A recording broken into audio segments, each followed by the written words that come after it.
welcome everybody. I want to welcome everybody to the Atherton Town Council September 19, 2018 regular agenda. Can I have the pledge of allegiance, please? Pledge allegiance to the flag of the United States of America and to the republic for which it stands, one nation, under God, indivisible, with liberty and justice for all. Can I get the roll call, please? Councilmember DeGolia? Yep. Councilmember Lunder? Here. Councilmember Lewis? Here. Vice Mayor Whitmer? Here. Mayor Weiss? Here. We have a unique evening. This evening we have a proclamation for the Barbara Woods.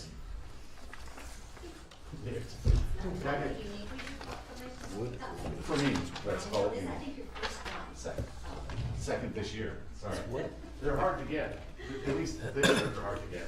They couldn't be more deserving. Couldn't be more deserving, and a good relationship with Barbara. So Barbara, if you'd like to step up. That's a big Who's gonna take up? I'm gonna hand you the proclamation, and I'm gonna repeat what the proclamation says. Because my hand is, I want to get your brand new print. So, in recognition of the Almanac reporter Barbara Woods, whereas Barbara Woods is a reporter for the Almanac, has spent countless hours in attendance at Atherton City Council meetings for the last 5 years. And whereas Barbara has covered stories in Atherton from disaster preparedness, public works, National Night Out, community events, fallen trees, storms, police-related stories, city council agendas, and meetings and elections. Whereas Barbara recently announced, sadly, her retirement from the Almanac as of September 26th. She's happy, we're not.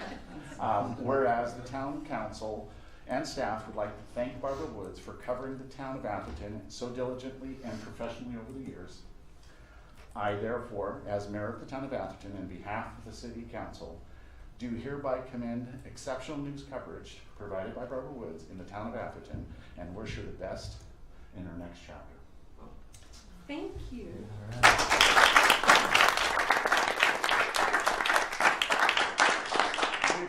The last 5 years has been a great 5 years with Barbara, and you know we have a good relationship with the newspaper in general, but Barbara has done an exceptional job. We've spent endless hours at the fire district as well as these meetings. So I do have to tell you though that once when I was an intern at the Gilroy Dispatch, so you can imagine how long ago that was, I wrote this story about someone who built a housing development next to a chicken farm. And these problems ensued, and I went up to the publisher and I said, people on both sides called me and told me they liked the story, and he says, you won't have done a good job until both sides call you and tell you they didn't like it. Well, I don't know what this means.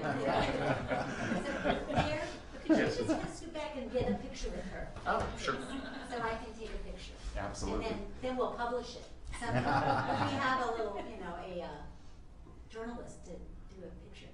Okay. Shoot, I know. Thank you. You should have Yes. Yeah, we have a journalist, and Yes, we do. Congratulations. There is nobody that has spent more time in this room That's right. at these meetings than those of us up here, than Barbara Wood. Right. You are incredibly committed. You really deserve this proclamation. it was an easy one for me to say clearly. She deserves it. So. It's going to be hard to replace you, Barbara. It's really been a joy working with you. You're so professional and objective and clear, and it's really, really been a joy. And you're interesting, and your articles are always to the point. Thanks, Barbara, and I just want to confirm the rumor that I'm hearing that you're taking a role with the fire district, is that right?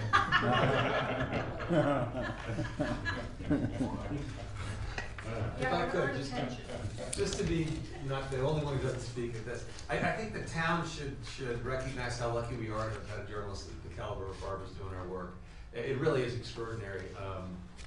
And I know I've lived in other smaller communities, and that quality of journalism that Barbara Woods has just top notch, and we've been very fortunate. As well, by the way, she's taking care to mentor the next generation of journalists. Yes. She has, Near and dear to your heart. she has written some articles that haven't been in favor of the towns, but, you know, That's that's her okay. job. But that's what her job is, so, but at least it's been fair. So, again, thank you, Barbara. Is this gonna be your last, meeting then? I can only hope.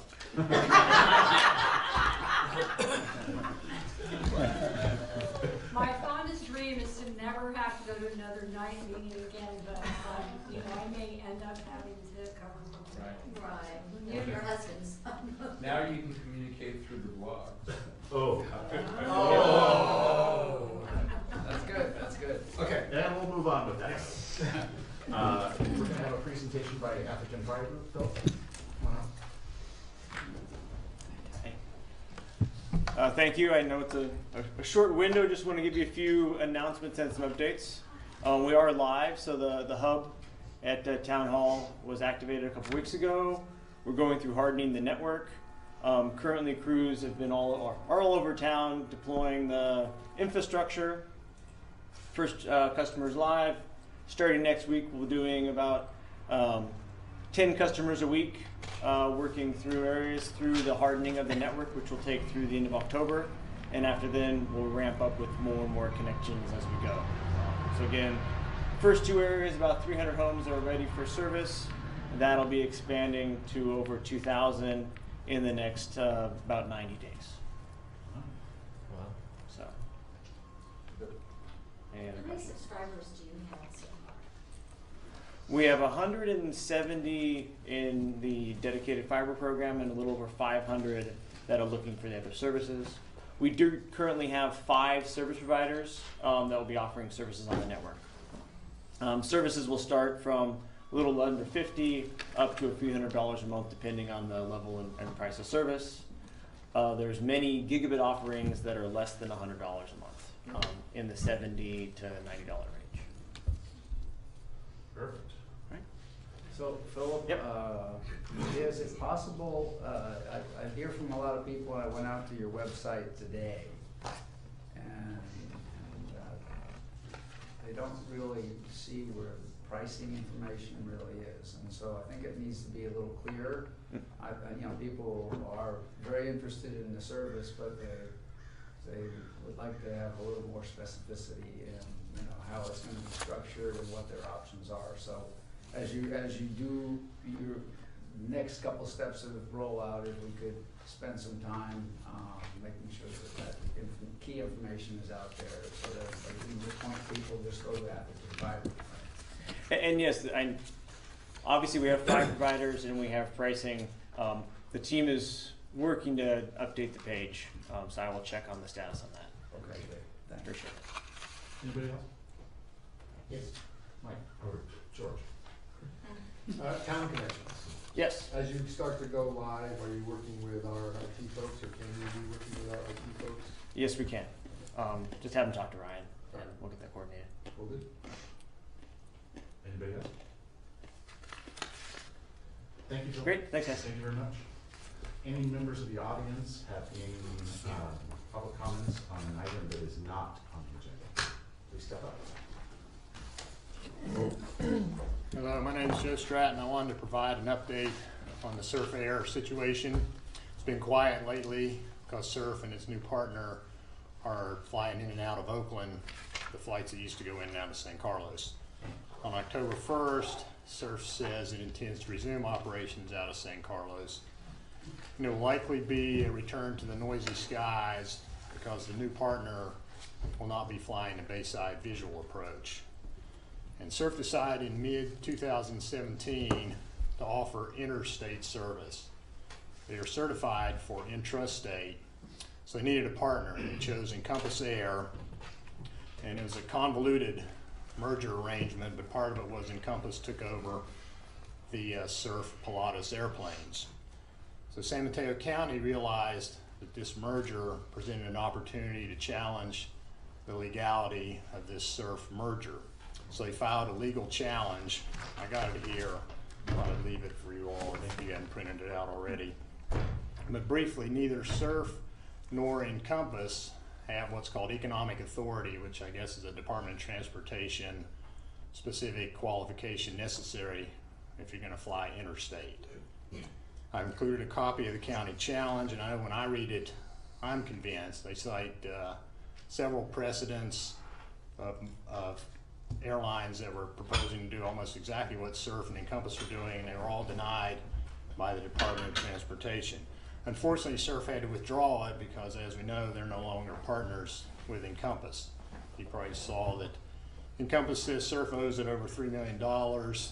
Encompass is keeping the planes, and they're suing Surf. Surf says everything's okay. They got a new partner, Advanced Air, and they've been using Advanced Air's planes. Those planes have a little longer runway requirements. That's why they're in Oakland and not in San Carlos. And Surf is countersuing Encompass.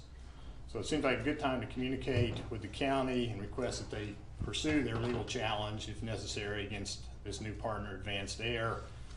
And just one quote from the county, this is their words. They said, quote, they feel strongly that Surf Air and Encompass must secure appropriate regulatory approvals to operate. So if they don't have it, maybe the county doesn't want to let them use Surf and keep them over in Oakland. Surf could either continue to use Oakland or they could sue the county. But as we know, Surf's got a lot of financial and legal entanglements already. Maybe they don't want to do that.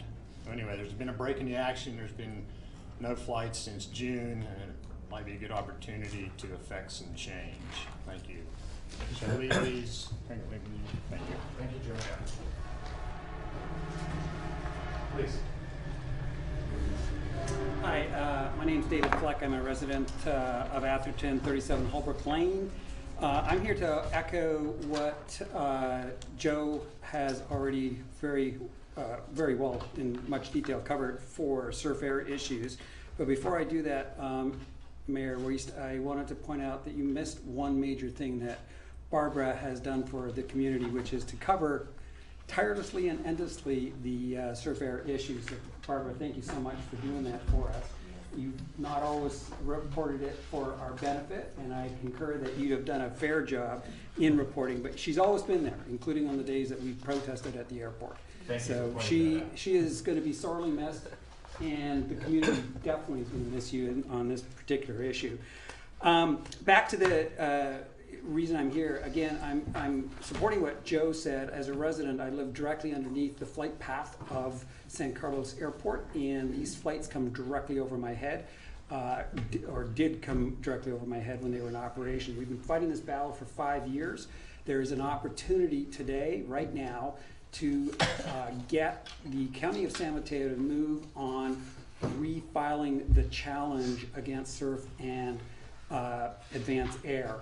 We would like, as a resident, I would like to see you, this council continue to support us with Surf Air this issue, and to help us get the county to pay attention, or at least to help us understand what their position is in refiling this challenge. All the heavy lifting's been done. They just have to really change the name from Encompass to Advanced and refile it, and hopefully we can prevent these guys from coming back in. To reiterate, since the flights stopped in June, we have seen an amazingly calm, quiet, normal summer over the rooftops of our house. I'd like to see that continue. We are not looking forward to them reestablishing services at San Carlos. One thing Joe missed was we recently read in the press that they have received $9 million in VC funding, which probably bodes well for them to get out of some of the debt that they're in, and or replenish their operations and get aircraft flying back into San Carlos. But before that happens, now is the time to walk them out, and we hope that you guys are able to do that. I've got a formal letter that I'm addressing to the council as a resident. Can I drop that off with you? Perfect. Thank you, Dave. Thank you. Thank you, Dave. Any other members of the public have an item to address that is not on the agenda? Seeing none, we'll go ahead and close public comments. Move it to item number 6, which is the city manager's report. Thank you, Mr. Mayor, members of the council, and the took time along the agenda.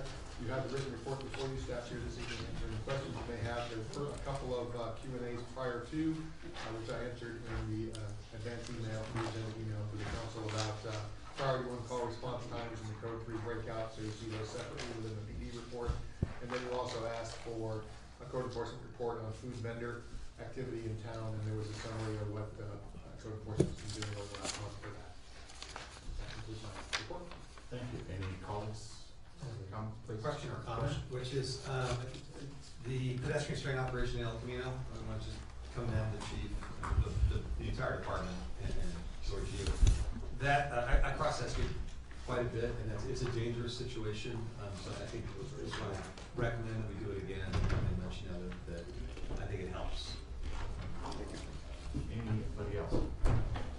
I would just like to make one comment on a follow-up related to your email related to the food trucks. Chief, I want to thank you and Monica, code enforcement, on keeping an eye on that. That's always been a concern from the conception of food trucks around town. So I do appreciate the detail, and in the future, if the detail can be implemented, it'd be great. But again, good job. Anybody else? Okay, so let's go ahead and move on to the consent calendar, items number 8 through 18. Does any member of council want to pull an item 8 through 18? Yes, please. Item number 17. That's the stormwater facility. Okay. Is it pull or just comments? Okay. 17 pull. Any other members? Seeing none, can I see if any member of the public would like to pull an item that is on the consent calendar of our agenda? Seeing none, I'm going to go ahead and close that. Can I get a motion to approve items number 8 through 18 with the exception of item number 17, which we'll further discuss? Any further discussion? Second? Further discussion? All in favor? Aye. And I think this is item number 17 to further discuss. Can I ask the city attorney? Can we do that now? Yeah, if we could. So, I work over at Menlo College as a professor, so I recruit myself from this. And so since we're discussing it, then I'll take a quick leave of absence and check on your baseball score. Take a hiatus. Thank you, Bill. Call me back because I may be watching the game. Hey, wait a minute. Play by play, please. All right, since Bill has left the house, let's go ahead and start with item number 17, please. And can I get, I guess this is Lisa. I'd be happy to respond to any questions. Any questions? I'm not sure if they would be directed towards myself or maybe Marty. Perfect. Let's go ahead and ask staff any questions, please. Item number 17. Since I'm going to pull down, my primary concern is that this issue got a lot of attention previously. We're looking at different location, and I want to make sure that we have a plan to make sure the local residents are informed of what's going on, have opportunity to provide input. I just want to check and see what we're thinking. I know it's early in the process, Sure. but I want to hear what we're thinking about that. No, I appreciate that, and I think a CEQA process is exactly that. It helps inform people. So very early on, we were looking at kicking off a mitigated negative declarations, the most likely document that would be prepared. So once that document is available, we would be able to circulate that for public review, and we can extend the timeline. It would normally be about 30 days, but we can extend that for a longer time period and notice more broadly. But what the document would do, though, is evaluate, the factual information of how it's filtered and, is there any concern about it, and be able to provide that in a way that would be more easily understood by the public. So yes, and we can have a public information setting prior to adoption of the document as well. It would typically go through Planning Commission review and then City Council review, but we could have a public hearing even prior to that, a community hearing as well. My concern, my recommendation is that we make an extra effort to get the word out, because when we were looking at this at the park, it did get public attention and public did have opportunity to comment, but it was largely outside of sort of the normal order. It came up in an unusual way because of an interested resident or two. But once people heard about it, they were really interested, so I just urge us to do what we can in terms of outreach. Sure, we can certainly do that. I think we've had some press on it already. Any other questions or staff? I have a question. Please. Is the intent to look at the location of the facility in Cartan Field alone, or also does this include a review of El Camino Real? Where on El Camino Real? I'm not sure what's the question. To answer that question, I believe you're talking about whether we're gonna gather up water as it moves just from the channel, or are we going to gather up water as it comes down El Camino Real as part of the project? And if, yeah, and we've had some conversation about that, which is why I'm asking the question. And does that have any impact on this study? I mean, I'm assuming we're reaching out to residents in the, or residents and businesses, in this case, the college and the school, that are in proximity to Cartan Field, which is obviously surrounded by residents. But if we're also going to El Camino Real, I wanna make sure that we're connecting to residents that are along El Camino Real. We can make sure we connect and broaden that notice. I think the issue is in order for the EIR process to go through, they need to have a couple of project plans or scopes, at least for them to consider. Some alternatives, right? Some alternatives, and as Tetra Tech is looking at those alternatives, if Right. they are including the water along ECR, the environmental will review. Right, and we're not anywhere near there yet. Through the mayor, a clarifying question for Councilman DeGoya. The water along El Camino, you mean that would be draining into the culverts, the drain? No, we might be doing something along El Camino to further drain El Camino into the culvert than currently exists. So we would be enhancing the drainage possibilities as a result of the creation of a water treatment facility in Cartan Field. Well, I think that to the extent that we could do something like that in connection with this project and have Caltrans pay for it, I think we should really try to do that. That's why I'm bringing it up. Right. You know, That's the exactly flooding why I'm along bringing it up. Isabella, the flooding along Umbral, yes. Yeah. But No, that's that's- definitely something. All the way down to, It is a little counterintuitive, it does But seem it is. downhill. Right, it It is. does. Well, the hydraulics, that's right. My mind isn't Involved, kind get it up and of. There would be pumping and, okay. Yeah. so it's just, this is an engineering assessment, okay? So Right. this is the time to look at it and see what the possibilities are. And that's part of the scope of Tetra Tech, Right. Councilman, Yeah. right? Perfect. Any Yeah, other, okay. any other questions? Seeing none, any members of the public can comment on this item? Seeing none, I'm gonna close public comment, bring it back to council. Any final comments for this? Is everybody comfortable? Can I get a motion, please? So moved. Can I get a second? Second. All in favor? Aye. Aye. Thank you very much. Item number 17. And- Maybe Bill's out there smoking. And we've cleared the consent agenda, and we've been Bill's back in.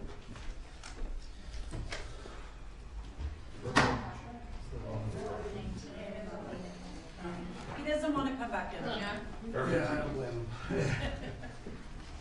Ask him if he sees it. Is anything on fire out there? So, Maybe I just smell smoke. so we're going to be moving on to item number 19. Item 19 is a public hearing. Under 19, I'm going to be turning the chair over to Bill for item 19. I'm going to be recused due to my proximity to the property. It's kind of unique, 2-in-1 meeting. So I'm going to leave, and I'm going to turn it over to you. Yeah. I'll see everybody in 15 minutes. Bill goes first. Of course, we're not having all the sparks in there. No one believes it'll be 15 minutes. Okay, so this is item 19, and it's gonna be a public hearing, potentially with an appeal, so what we're going to do, just more or less as an overview, so we'll have staff present the staff report. The council will ask whatever questions they feel are unclear and haven't been answered in the report. Then we'll open the public hearing. We'll hear from the applicant. And what I'd like to do is limit that to no more than 10 minutes. We'll put the timer on, okay? And the council may ask questions of the applicant. We'll take some public testimony if there's public comments. then the applicant can rebut anything that is said with public comments or with public testimony, and we'll close the public hearing. The council will then further discuss and deliberate, and then there'll be a vote. Okay? So with that, I'd like to go ahead and turn it over to staff. Is Monica gonna start it? Okay. Let's just be super official here and read the title. Public hearing, property owner appeal of a notice and order issued for 370 Walsh Road.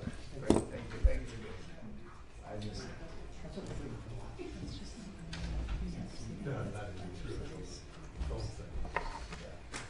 Good evening, Mr. Vice Mayor and members of the council.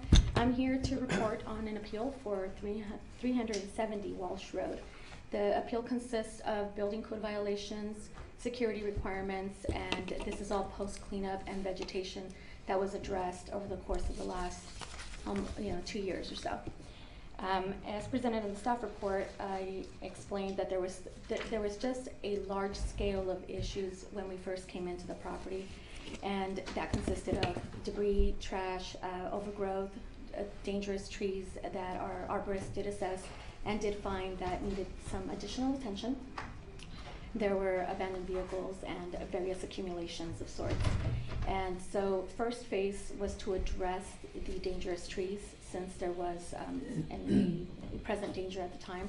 That was accomplished with the help of the property owner's daughter, Jennifer Dushintong, and the son, who is Chris Dushintong. They're both present here tonight.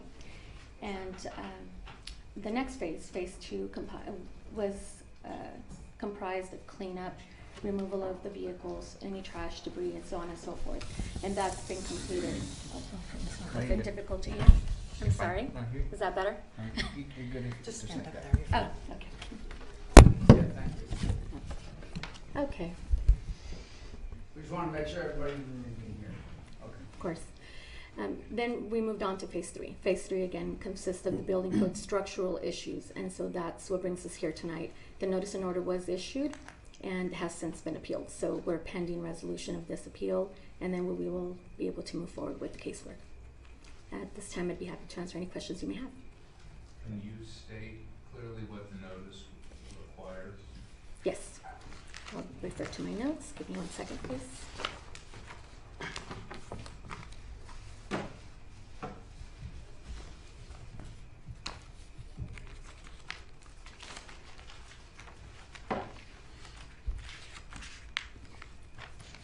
Notice and order dated July 19th addresses California Building Code, Uniform Code of Abatement of Dangerous Buildings Code violations, as well as Atherton Municipal Code violations, and Uniform Housing Code.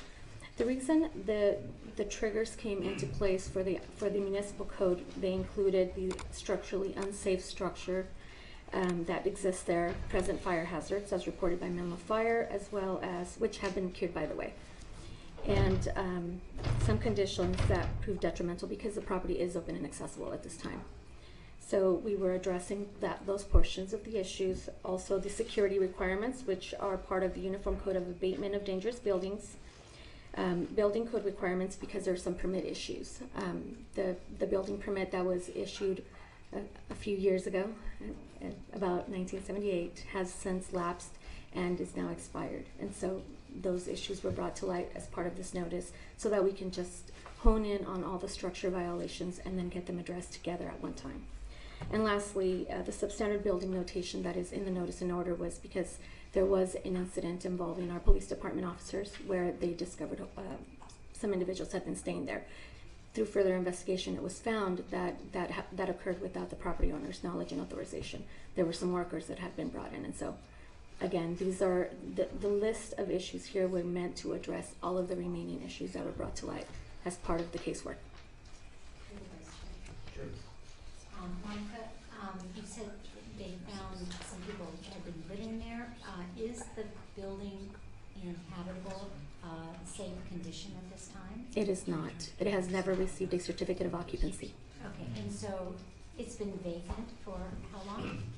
It had been vacant, but again, during the course of investigation, we found that it had been used for habitation. So people have been living there illegally? Correct.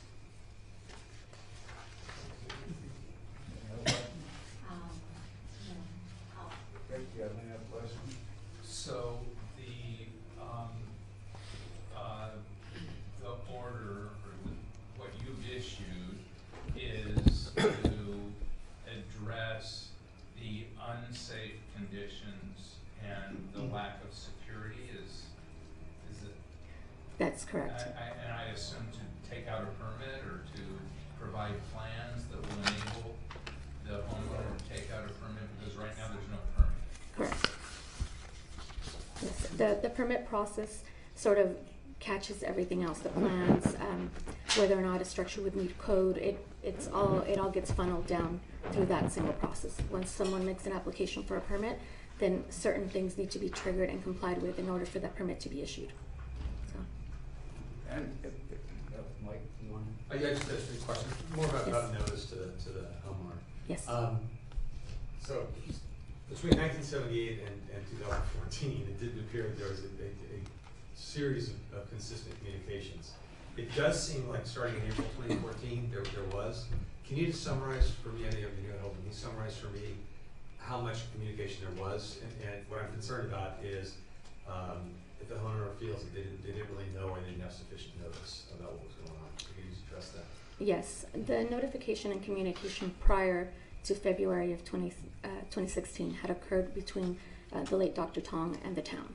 So that's probably a portion of where there may be some breakdown, is that we were communicating with one particular person. When that person isn't here anymore, there's no point of reference to be able to draw information and conclusions as to what was done or not done at that time. So similar to prior to February of 2015, I was not employed with the town, so it's hard for me to comment on conversations that may have occurred I'm sorry, prior. is there a record of written correspondence between There the is. town? And I know we've got some of that here. Is Yes. this the entirety of it? Or is Yes, everything we have on file with the town as being issued is in here. And the first one is March of 2007. Except, I don't think in the record, sorry, in the record here, I don't think there is the building permits, the Right. notes in the building permit files and things like that. They are included as part of a letter that was issued. Give me 1 second so I can give you a date. And they are part of the exhibit.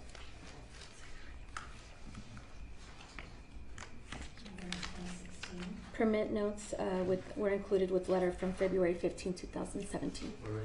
Yes. So, since the building permit was issued, he was able to keep that building permit active by calling for inspections within the time frame that's allotted through the building code. And I don't recall what that time frame is, but I know as long as I've been here, there's been some activity, and that the building officials over time inspected it and tried to encourage them to complete the project. That's over the 40 years. Yes. Well, I haven't been Or here the that long, but 38 that's years. correct. It- Yes, he called for regular inspections within the time frame allotted by the So code, there were and inspections. showed some level of progress. So if they call for an inspection and there was still deficiencies, was there a period of time, identification of those deficiencies and then a period of time in which they were supposed to have been cleaned up? Or was it just make progress? First question. And second question, since we've started doing a more regular job of following through with these, everything, if you just could confirm, the direction that you've given the homeowner, or now the new homeowners, has been very, very clear and had an actionable date. Correct. So to respond to your first question, whenever there is an inspection and that inspection doesn't get a pass or go to the next level, there is a notice of correction that is handwritten out by the inspector and handed out. And those are the ones that I was referencing that were issued with the letter from February of 2017. So there had been a direct form of communication during those visits other than verbal. But when you get direction to correct a deficiency, and does it say before the next inspection, or what does it say specifically? Again, what I'm asking for is was there, now we're a little more clear, but prior, was it, we were just kind of meandering along, and I guess the question was, during the meandering, was there an inferred or actually a written, you must make certain progress by such and such a time, or that your permit will be canceled or whatever? The letters indicated that. The handwritten notes that I was referencing also say at the bottom, complete the above listed items and call to schedule reinspection to verify compliance with the noted corrections. The inspection can be requested, and then they provide the building code, or I'm sorry, the building permit inspection phone line. Well, I guess I do. My understanding is that our current code requires a project to be completed in a certain limited number of years. And I don't know if it's 2 or 3 years. And if it is not completed, then there's a fairly substantial monthly penalty. Correct. Lisa, what is that penalty? I think it's $1,000 a day. I believe so. I believe it's $1,000 a day, per day. It's $1,000. I mean, there's a short grace period and then, But I take it that that did not apply over this 38-year period. that's correct. Correct, it did not. Right. Maybe I can shed some light on this. When I came to work here about 8 years ago, one of the first things I was faced with was this problem. And the building official came to me and said, basically the guy's doing minimal work, literally minimal work of moving some bricks from one place to another and then calling for an inspection. And I've seen that in my history in the past, on big projects and little projects. And I said, there is a case that says, if you believe that's the case, what's going on, you can tell them you have to do this much work by the next inspection. If you don't, your permit will expire.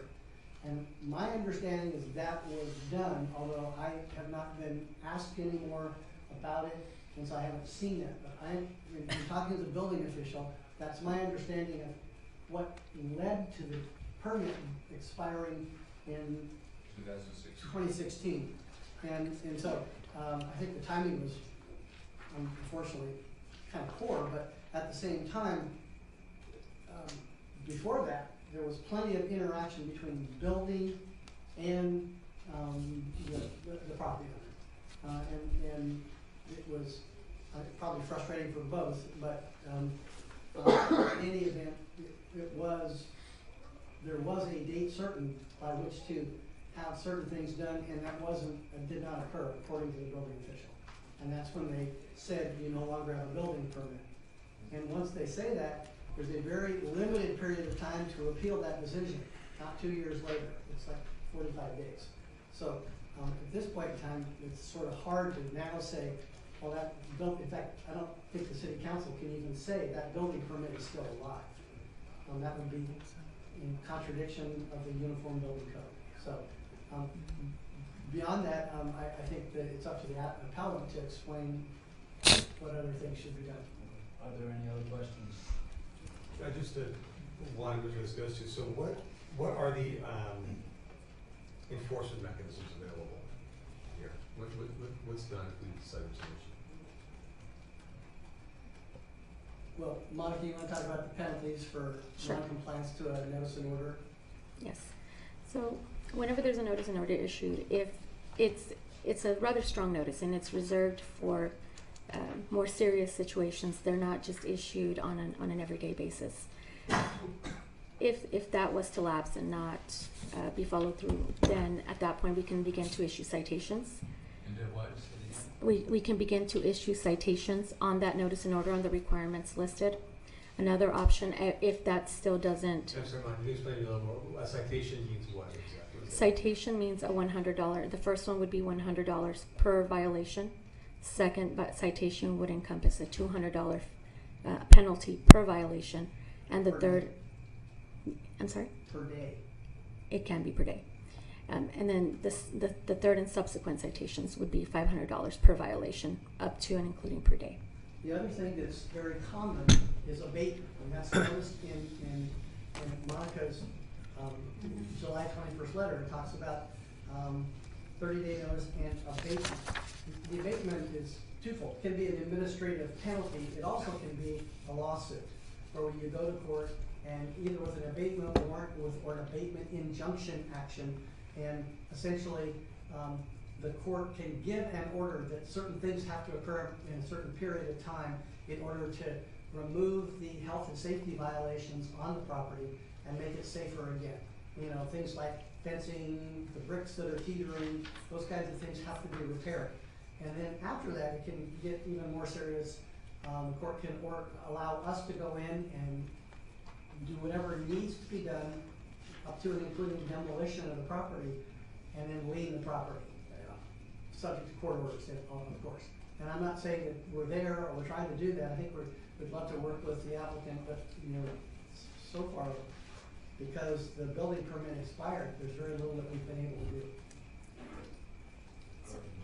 I guess I'm trying to put my head around what exactly is the property owner's objective with the property at this time. I see that they did try to clean up some of the grounds, correct? Yes. At your instruction. Some of those hazards have been cleared. But from the photographs, the towering walls of bricks that are leaning and are going to fall down, that is a little scary situation, I think, especially. But if it's now been secured, I haven't gone by the property, but to secure it from, children walking on to the property and having an accident like that.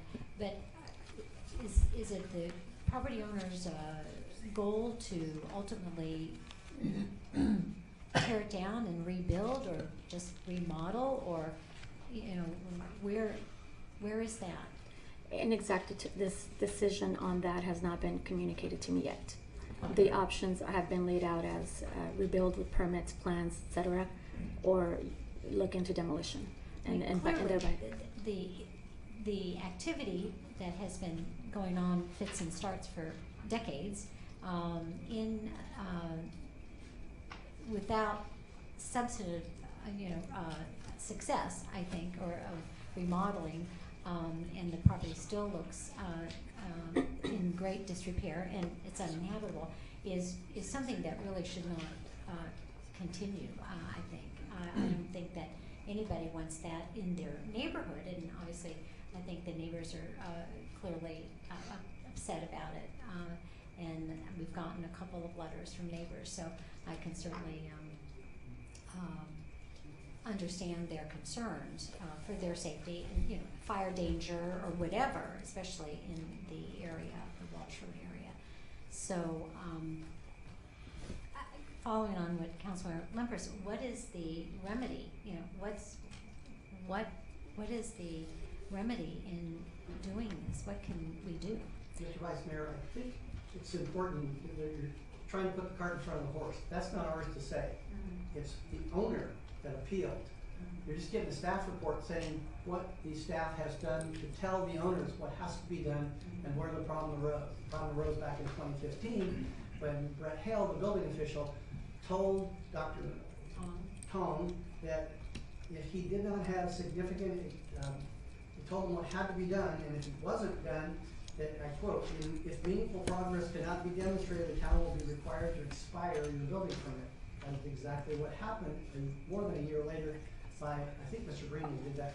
But it's not the staff's job to tell you what they're going to do with their property, or even why they appealed. It's their job. We've made the staff report to tell you the basis of what's there now and what the orders are.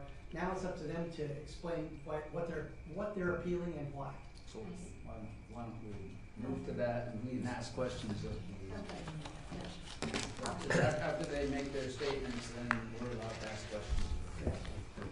All right. Thank you. Thank you very much.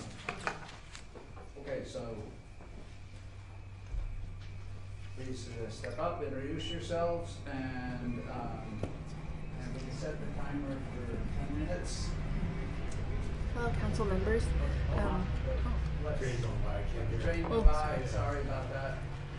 And please speak up. Monica didn't talk very loud, and it's hard for the city council to hear what you're saying. Okay. Good evening, council members. My name is Jennifer Ji Shun Tong. This is my brother, Christopher, and I had written the appeal to you. This is perhaps only, I'm bad at this, I only have 10 minutes, but it's a sensitive situation that clearly has gone over for more, I'm 38 years old, and my dad perhaps started building this property before I was born. So I am also adopted, so my brother is too.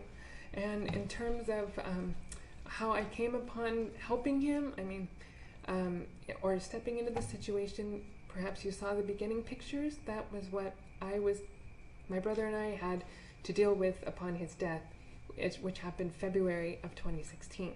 Since that time, I worked with Monica, and the permit, which was given in 1978, expired in September of 2016, which I was not aware of until after the fact. And so since then, you know, I'm a dentist. I took full loans for my school. This is my mom's property. My brother lives in Sacramento in our grandmother's home. I mean, we are not wealthy people. We are, maybe in this particular case, the beautiful town of Atherton is, we are land wealthy, but not otherwise so. And fines that we have been given, they do cause some stress. I do work every day, and I have 2 small children. So that being said, I appealed only because we would like the option, and I know perhaps you aren't able to do that, but the option of remodeling. And there's a structure on the property. Unfortunately, it was never given a final. And unfortunately, that would also mean building permits, new plans, everything, which would be a huge expense to my family, which my mom is in her mid-70s. You would kill me for telling you that. And you know, it's a difficult situation. The property is not for sale. My father passed away the next day. A real estate agent was at his office. People have reached out to me for Facebook. I've received mail. I understand and completely understand. I mean, I have a home myself. I would not want a dangerous hazard in anybody's neighborhood, let alone a fire hazard. Hence me slowly going through each process to make sure that it is much more of not a nuisance, you know, not a fire hazard to the neighbors. You know, that takes time, and clearly decades in what I've been able to do in 2 years is more than the decades that my dad had. I cannot explain to you exactly why my dad did this, or what happened, or what has allowed. Clearly, you know, I can't speak to it, but I can speak moving forward. And so in doing so, I mean, what I'm asking is to reopen the permit so that at least I can restructure this building to code. I don't want to build an unsafe building, but to reopen it and to let me refinish it and then be done with it. Thank you. I mean, this has not been easy, and sure, you know, having a break for a few months to not show progress, I think is a reasonable thing. Not only do I have to deal with my father's passing, but I have to deal with this, which was not the only thing left like this. So I'm appealing in the sense of time, because clearly, like, Rome wasn't built in a day. This house will not be built in a day. And I've done everything so far possible. But yes, I am between a rock and a hard place, and perhaps the permit has expired or has been allowed to expire. But I wasn't aware of it until after. My mom conveniently doesn't have email. That's fine. My brother and I, we respond the best we can. And anyway, the appeal is so that I could reopen the permit. I don't necessarily know. I mean, there was a time where we have letters from before. They asked for plans. I have digital plans that were from before. I don't know about the stamped plans. Clearly, there had to be plans for there to be a structure on there.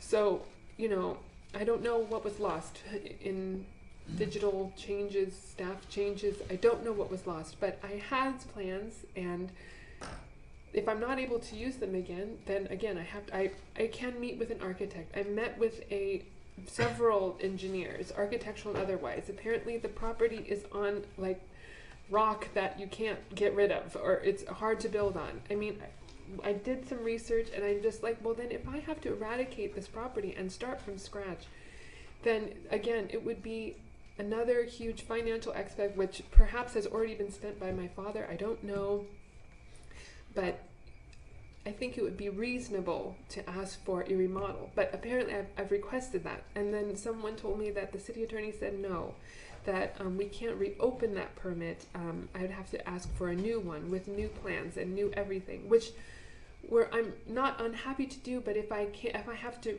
take down the whole structure, then it's almost moot, you know. So my dad spent decades doing this.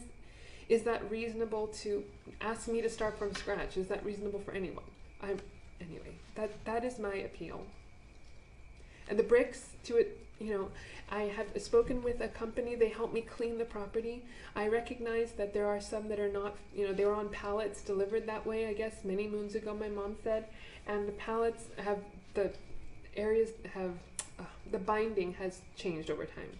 And so the gentleman said I could, Michael Greenlee said that I could have them restacked to 3 feet tall, which I planned to do, but I wanted to speak to the council first. And then the fence, I have recognized I have until the end of October to do that, but now that the property is able to, I've been getting bids to do so, to address, and I don't want children to, I have, again, 2 small children, wouldn't want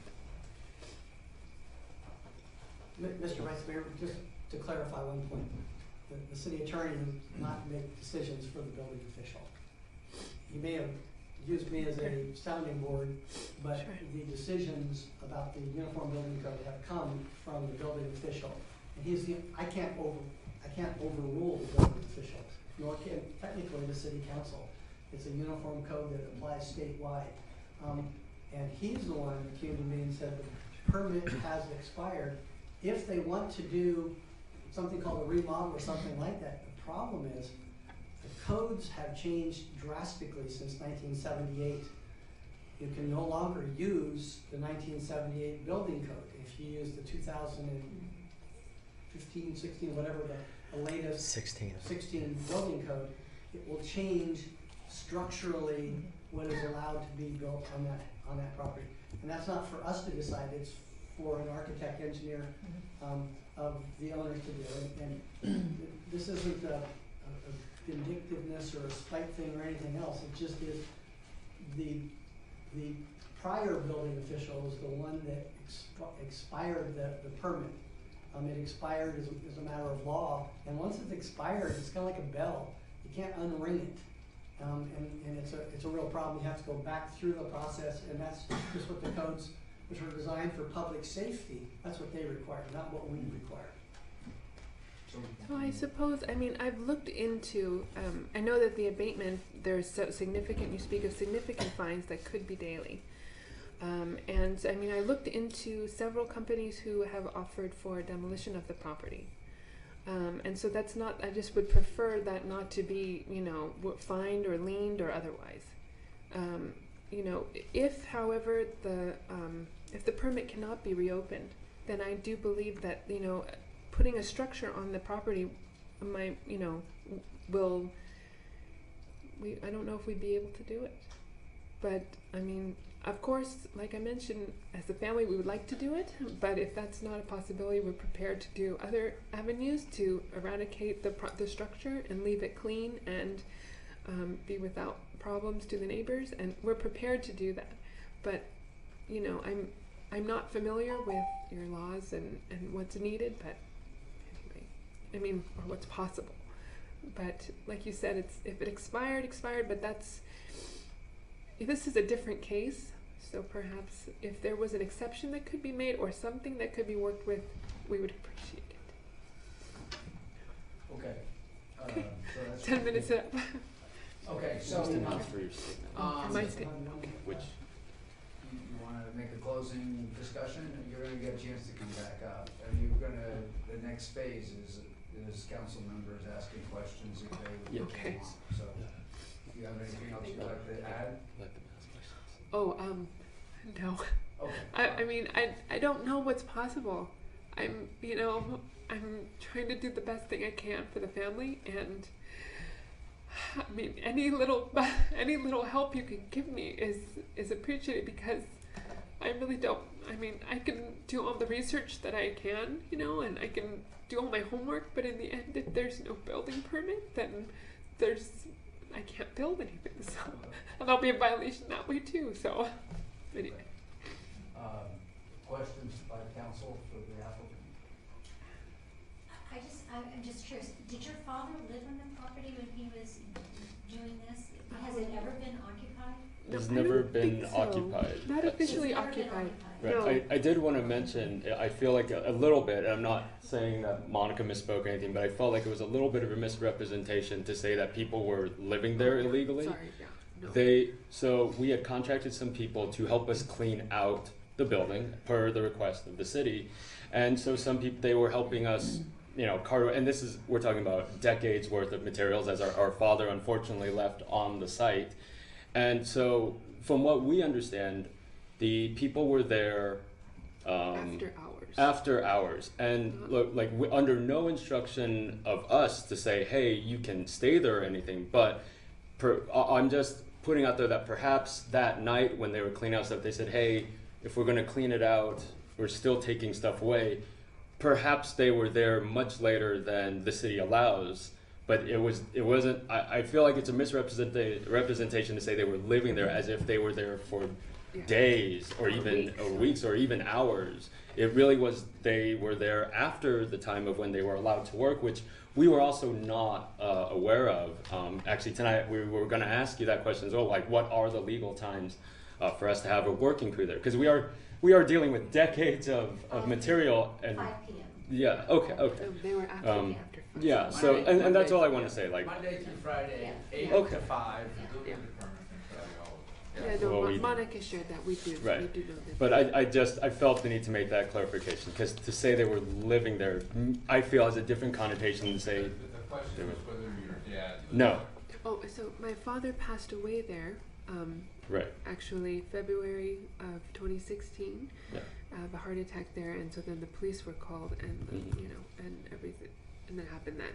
Right. So, so he was. I don't know if he lived there. I mean, he lived at During home. the 38 years of construction prior to the expiration, I would he come didn't there. live there. No, I mean I would come there with my family on weekends and help. Right. And Yeah, same. We would be there for, between Saturday and Sunday. We would spend that there to, help our father when we were kids, but not living in the sense of, food or, You would like camp out or something. Yeah, I guess that'd be the most generous word to use, yes. Because it did not have an occupancy permit. No, Correct. correct. It had never been signed off no. Right, no. as having an occupancy permit. Right. This is very strange. If I could, It's very strange for us too. I'm sure it's difficult. You came in and basically said, that was your words, we're appealing, we'd like to reopen the permit. Yeah. I'm hearing we don't have the authority to do that. Okay. Is there any other requests that you'd like to make if So we can't reopen the permit? Possibly Well, what can you do? right. I guess is our question, because the notice of appeal and order of abatement was issued from the town, and I guess what am I appealing to you? Because it said if I appeal the notice of order of abatement, then I had 15 days or something from receiving it. So perhaps I misread, but if you could help me in clarifying what I can appeal, because the appeal, I have to take action immediately. Right. And us I'm being at a laymen, stalemate there's in a terms of yeah, 'cause what's possible. The appeal, as I understand it, and our council can comment on it, but as I understood it, speaking with the city manager, was that, the council can agree, for example, to say, yes, you have to file, first off, you have to file for a new permit. Filing for a permit requires plans and things like that. It's recognized that takes some time, 30 days or something like that to make suitable progress. So the council could discuss something like that. But we can't overturn, as I understand it, and as our general counsel have just said, we can't reopen a permit that is quite unusual, that lasted for more than 20 years, when the rest of the town is 3. Sure.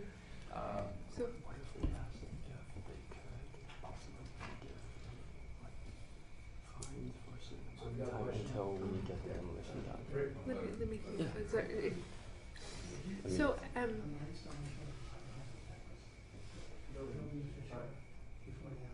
now, and I have some other information that I don't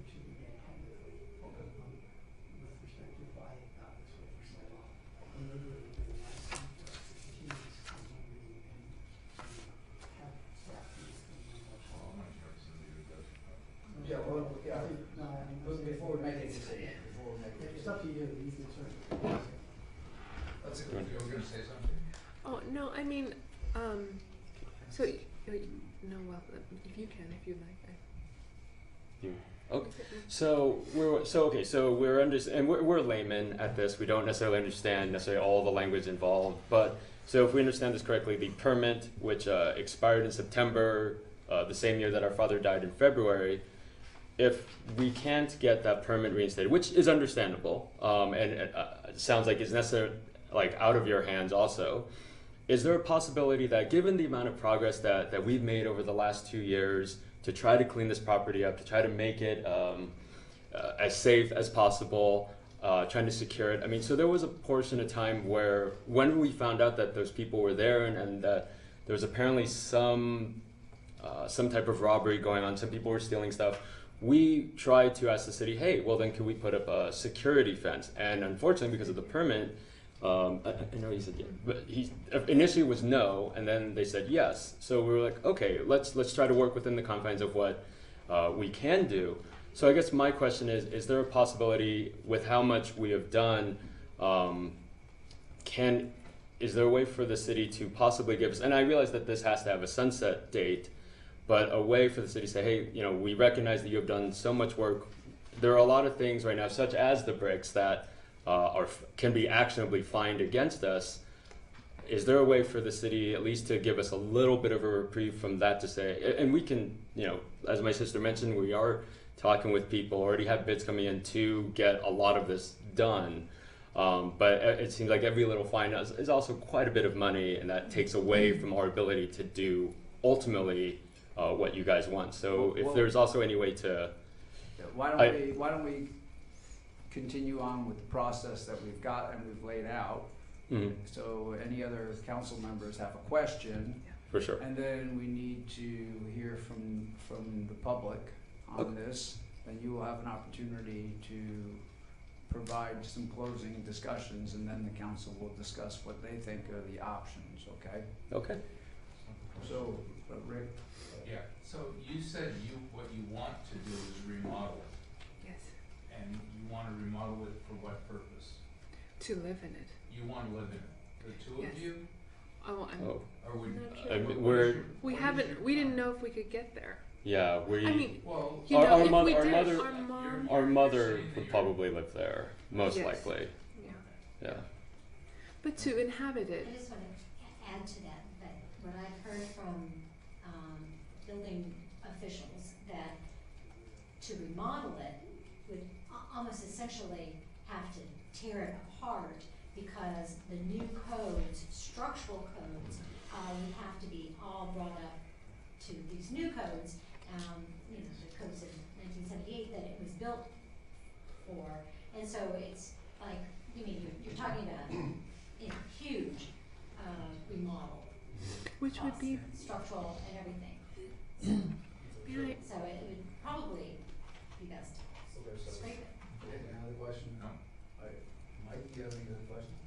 I don't think so, but it looks like you're dying to say something. Yes, I'm sorry. So my question, you know, a remodel, everything, as you know, and it's how you word it, and how you word it. A remodel versus a demolition, you know, and from building codes. I mean, that's all. I mean, I'm not familiar with it, but in terms of the specific wording, it makes a difference, and that is why I'm appealing for a remodel, which would allow me to use the existing structure. It never got a final, so it's tricky. It's not your traditional home that you are able to request a remodeling permit.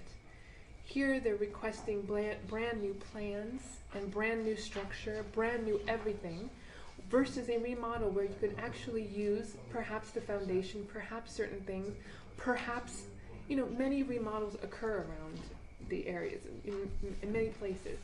And that is what the appeal is, but I'm not sure. I think the city planner would like to comment on that. Please. Well, I was going to ask George a question. George, are you familiar with what the tax situation is on this property? No, but if it hasn't had a C of O since 1978, it probably has not been reassessed since then. And so if there's another permit, then again, it would stay as is until, If that permit was filed, correct. yeah, okay. It's my understanding.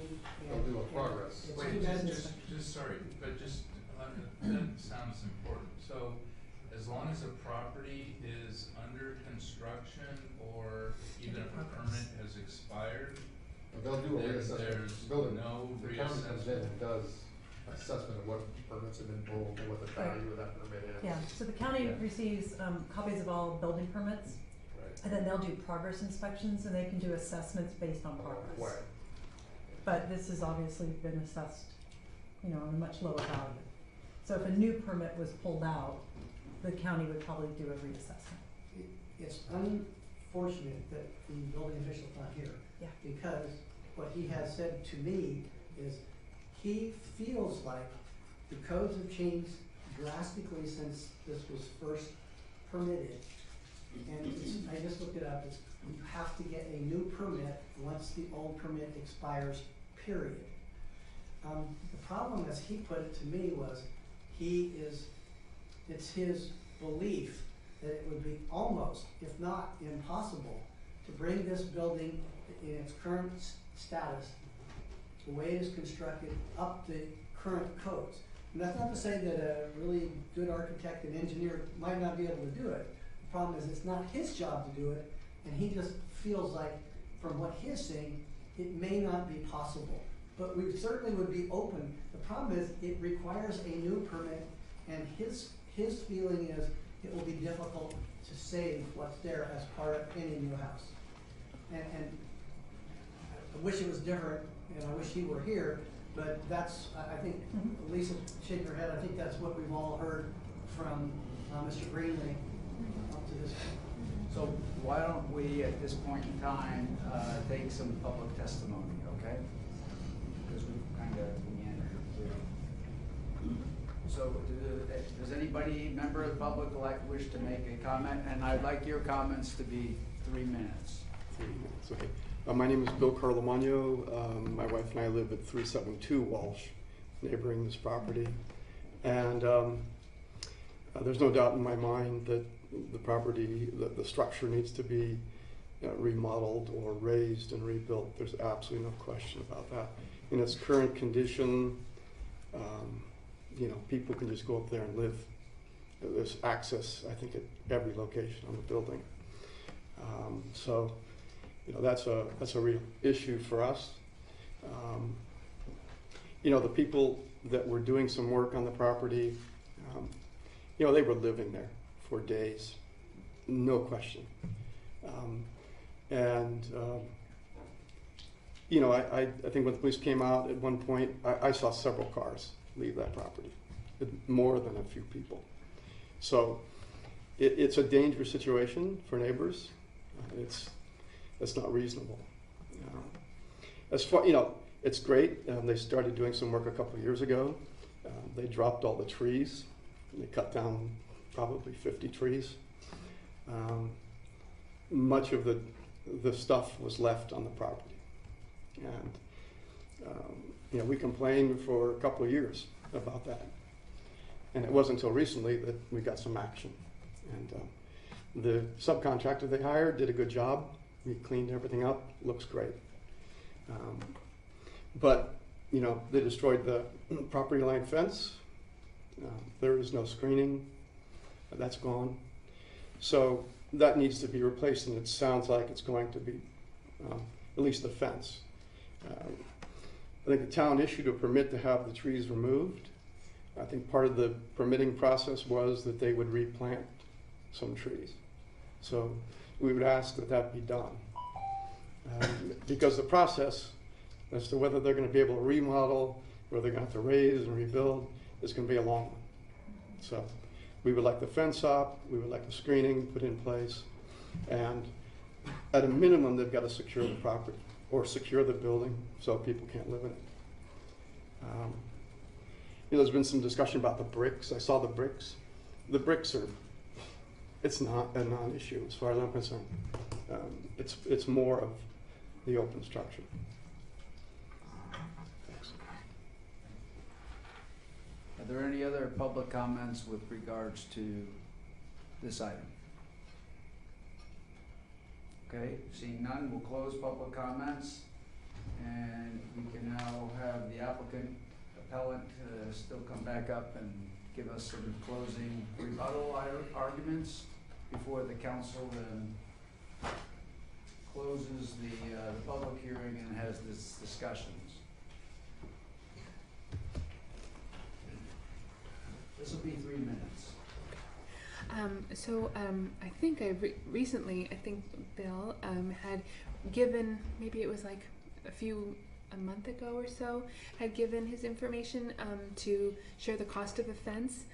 I didn't receive that until more recently, and reached out just the other day to hopefully see if we could, he offered to cover half the cost of that part of the fence, and you know, I'm open, but we can discuss that length, but that was one item.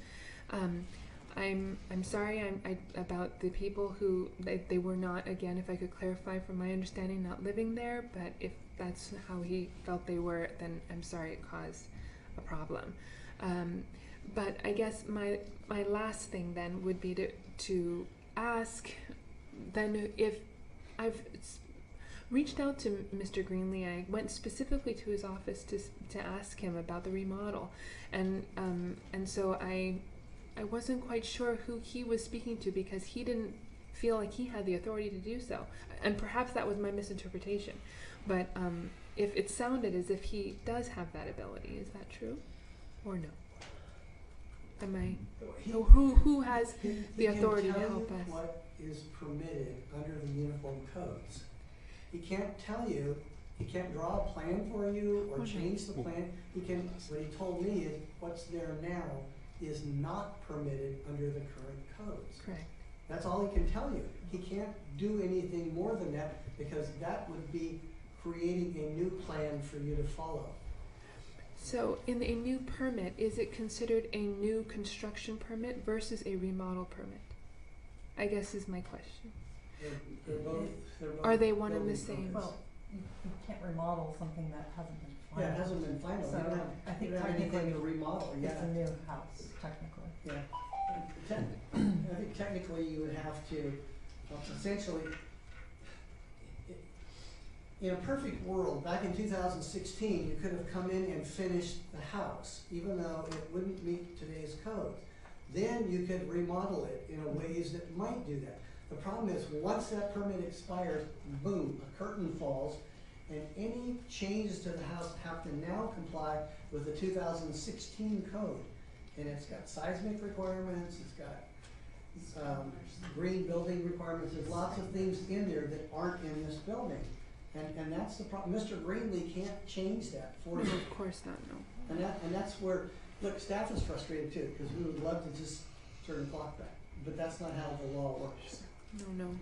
But I guess right now, because it's unpermitted, that is in itself the violation. So I'm trying to figure out what my options are.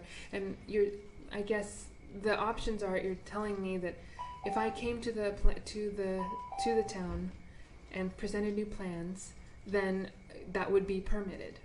But then what I guess, so then basically the structure is moot, is what I guess the building inspector is saying. It doesn't matter all of the efforts in the 38 years of a permit being open, that there's no case for me or the family to open it again. Well, I think, I would say.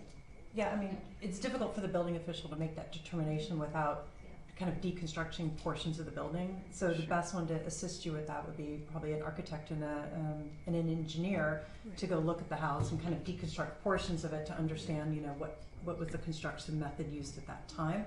And then based on the as-builts, comparing it to the current code, your architect could then advise you how much could be retained and how much needs to be modified to meet current code. I mean, you can't retain the windows, they don't meet code.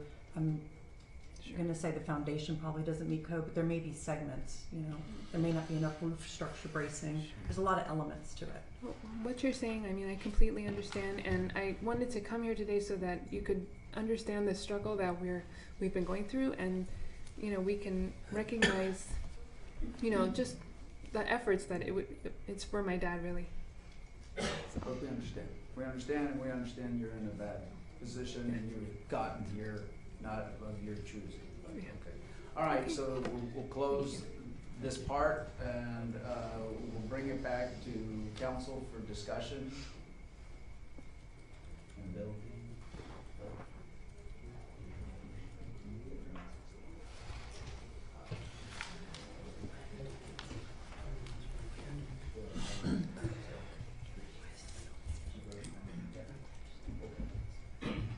Okay, so I'll start it off. So I think in this process, it's very important for us to pay attention to all of the parties that are involved. And I feel a great deal of sympathy with you. I understand your dad died in the house and you weren't taking responsibility for it, he was, and the permit expired 6 months later. That's an unfortunate situation, and I feel for the family. I also feel for the neighbors, and this went on for 38 years. That is unconscionable. If that were happening today, there would be millions of dollars of fines associated with the continuing construction job. It's just not fair. It's not fair to the neighbors. And the property should have been completed. And, you know, we know what it's like to live in Atherton. We all live in Atherton, and we face issues in our properties in Atherton all the time. And, you know, a lot of the questions that the family asked today are things that really should have been dealt with the building department. They can answer them. This is not the forum to figure out when people can work and when people can't work. These are things that can be dealt with the building department, and they are very, very professional in dealing with them. I feel like given the length of this process, that this thing's got to be resolved. And I have no judgment about what the family should do, but it sounds to me like you're either going to need to borrow on the property and build a house, or you're going to need to let it go, unless you have funds from somewhere else that you can hold on to it. But you can't have an open house that's unsafe and that is staring in the neighbors' faces. It's just not fair. It's not appropriate. I think that we've got to resolve this so that it, you know, moves forward, and people who've lived in that neighborhood over these 38 years don't have to look at an eyesore. I think that's the wrong situation for this town. Sure, I largely agree with what Rick said. Let me restate that. I do agree with what Rick said. And I also want to stress that I feel deeply for the property owners here. It's just a difficult situation. And I also have sympathy for the neighbors. The specific question for us is actually an appeal. And it feels to me like the choice for us is as simple as do we uphold or not the order that the town issued. And I don't think I heard any reason why we would not uphold that. If I deny you feel some basis for that. I would like to encourage the property owners to reach out to the town and try to work something out to get moving on this. And I know the neighbors and everyone else are anxious to get this moving forward. So I think that's those are my thoughts. I have to concur with my colleagues, and I really feel very, very sorry for your loss of your father and the situation that he has left for you to deal with. It's a really big project. It's a big property. You have worked hard over the last couple of years to try to clean it up, but in doing that, it just opens more things that need to be done and need to be done really quickly, like the landscaping along the perimeter. That's one of the cardinal rules of our building code, that we provide landscape screening against our neighbors. And if your vegetation and trees had to come down because of lack of water or maintenance and neglect over the 38 years of this project, you really need to try getting that going while you work other things out. I find it very, again, I just, it's totally kind of, staggering that this has gone on so long and that the building department didn't really put some boundaries on it earlier than 2014, 2015, and when Monica started dealing with you on this. So I have to concur with my colleagues that I don't see any reason why we would uphold your appeal for this, but you need to reach out to the building department or an architect and try to see where you can make progress. I think the house, I know that, you'd have to really almost tear a house down to remodel it to building codes, so. That was better, Elizabeth, you mentioned the role of the town. Yeah. Because I think we do bear some responsibility for this as a Yeah. town. Yeah. If we need to make sure that this kind of thing just doesn't happen. Yeah, no, exactly. So thank you for bringing that up. You're I think welcome, it's important. And to be fair, the code has changed drastically in the last 30 You can be, years. but my point is, we let this, it's been 40 years, the building along, you can't, that's on us. Okay.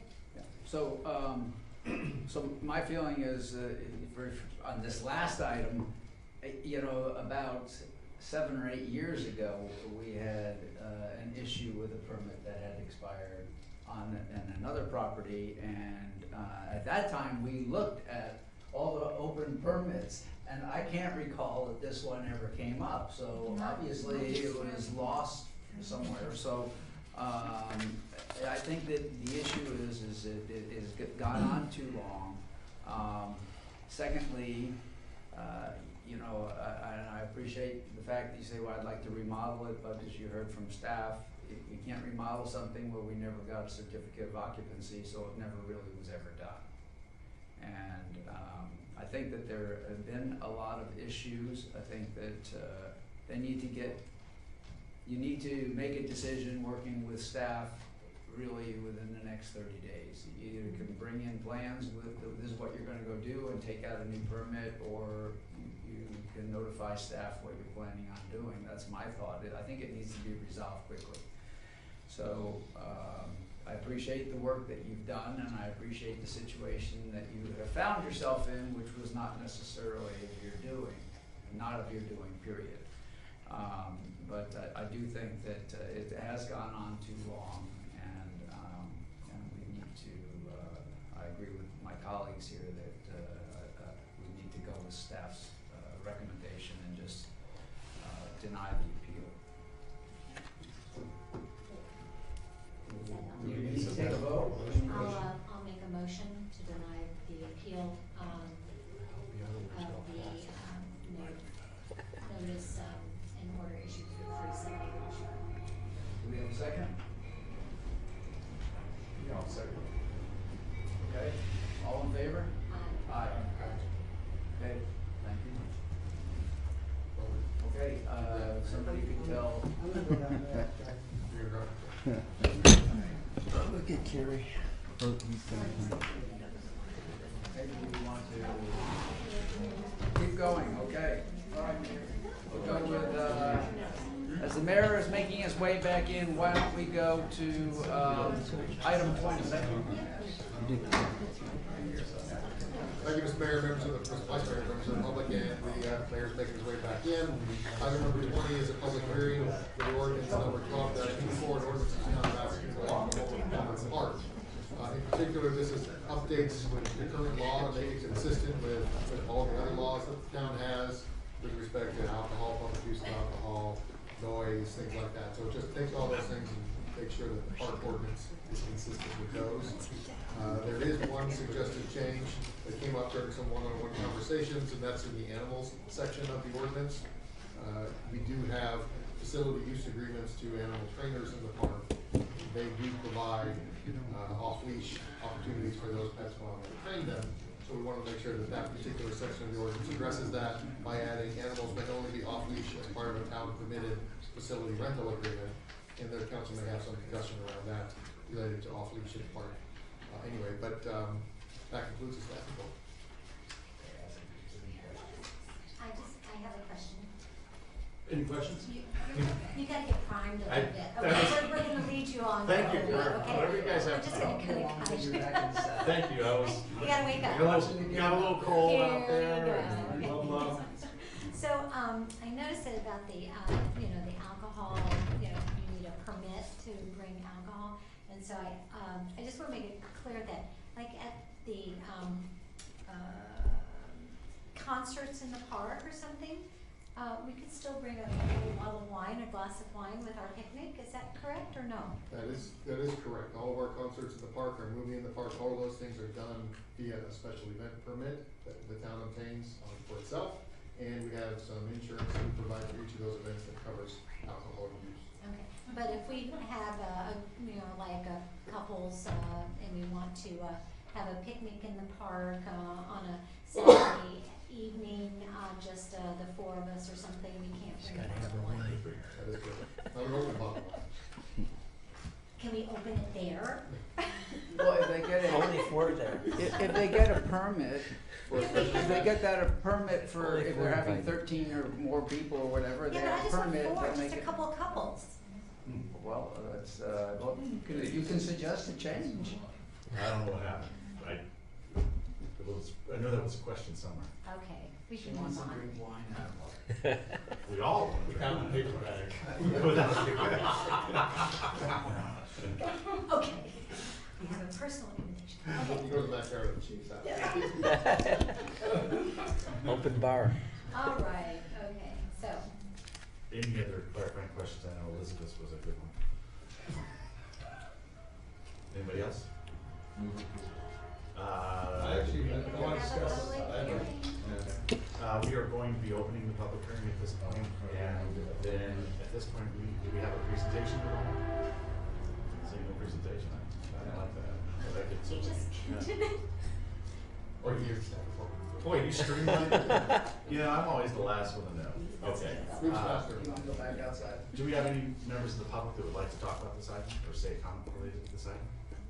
Seeing none, I'm going to go ahead and close public comment, and at this point, I guess I'm going to close the public hearing. Further discussion. I'm sorry, Mike.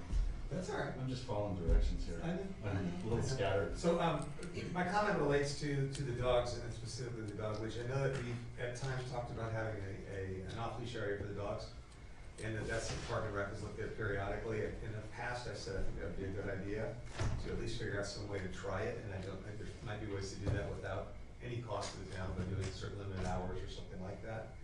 And since it's covered here, I would like to see if we can have some follow-up from staff about possibilities of a off-leash time or area for dogs in the park. I think Park and Rec is looking at it. If the town would like staff to come back, if the council would like staff to come back with some sort of report, I know the Park and Rec has talked about it, but we haven't provided a direct feedback to the council.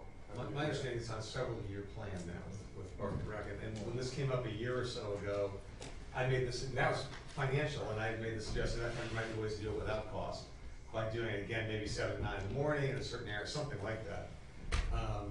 I'm getting people's attention, that's good.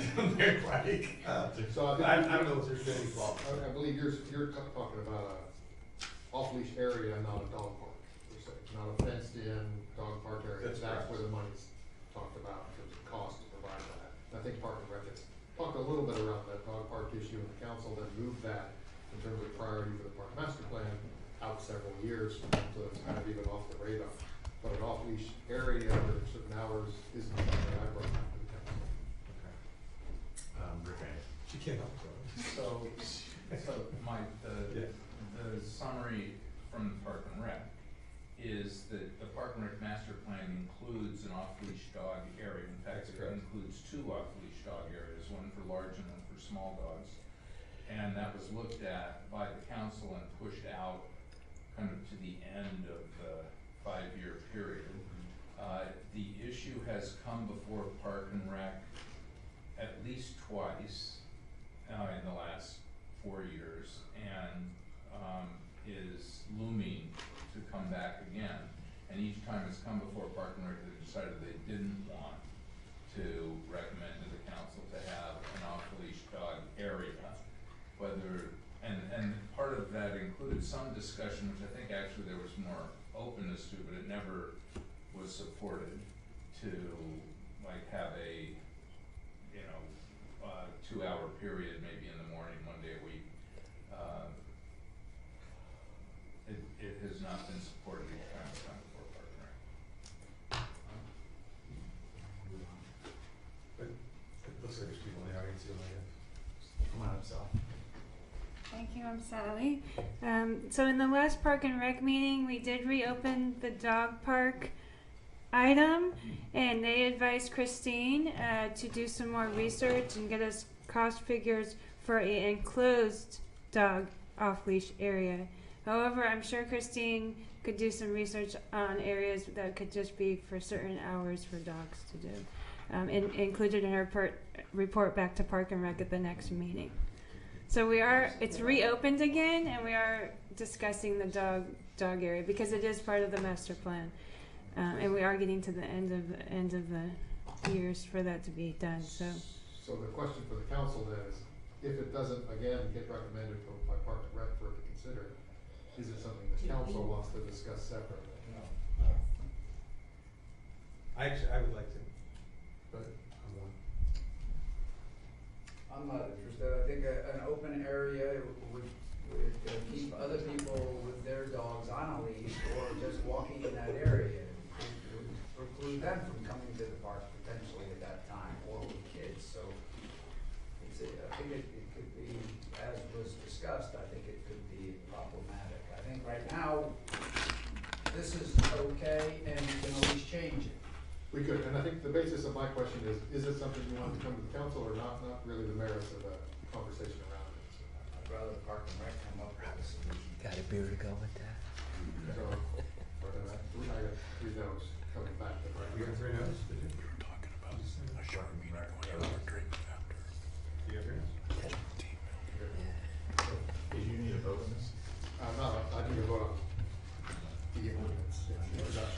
Okay, can I get a motion? It's gonna go to 10:30. So then, Now. Yeah? yeah. Now. She's okay. I have to look at this really, yeah, now. Can I get a second? Second? No, I moved. And a second. Yeah, thank you. All in favor? Aye. Coming in on the middle of something is just one of those You can do things. it, you can do it. So We're let's almost done. go ahead and move to item number 21, second reading of the adoption of the ordinance, an ordinance of the town of Atherton related to false alarms and adoption of a resolution setting fees for false alarms, please. Thank you, Mr. Mayor, members of the council. This is the second reading and adoption of the ordinance itself, which was introduced at the last council meeting, and the adoption of the resolution that actually sets the fees that the council suggested at the last go-around. So there's no changes to it beyond that. Staff's recommendation is introduction and adoption of the ordinance.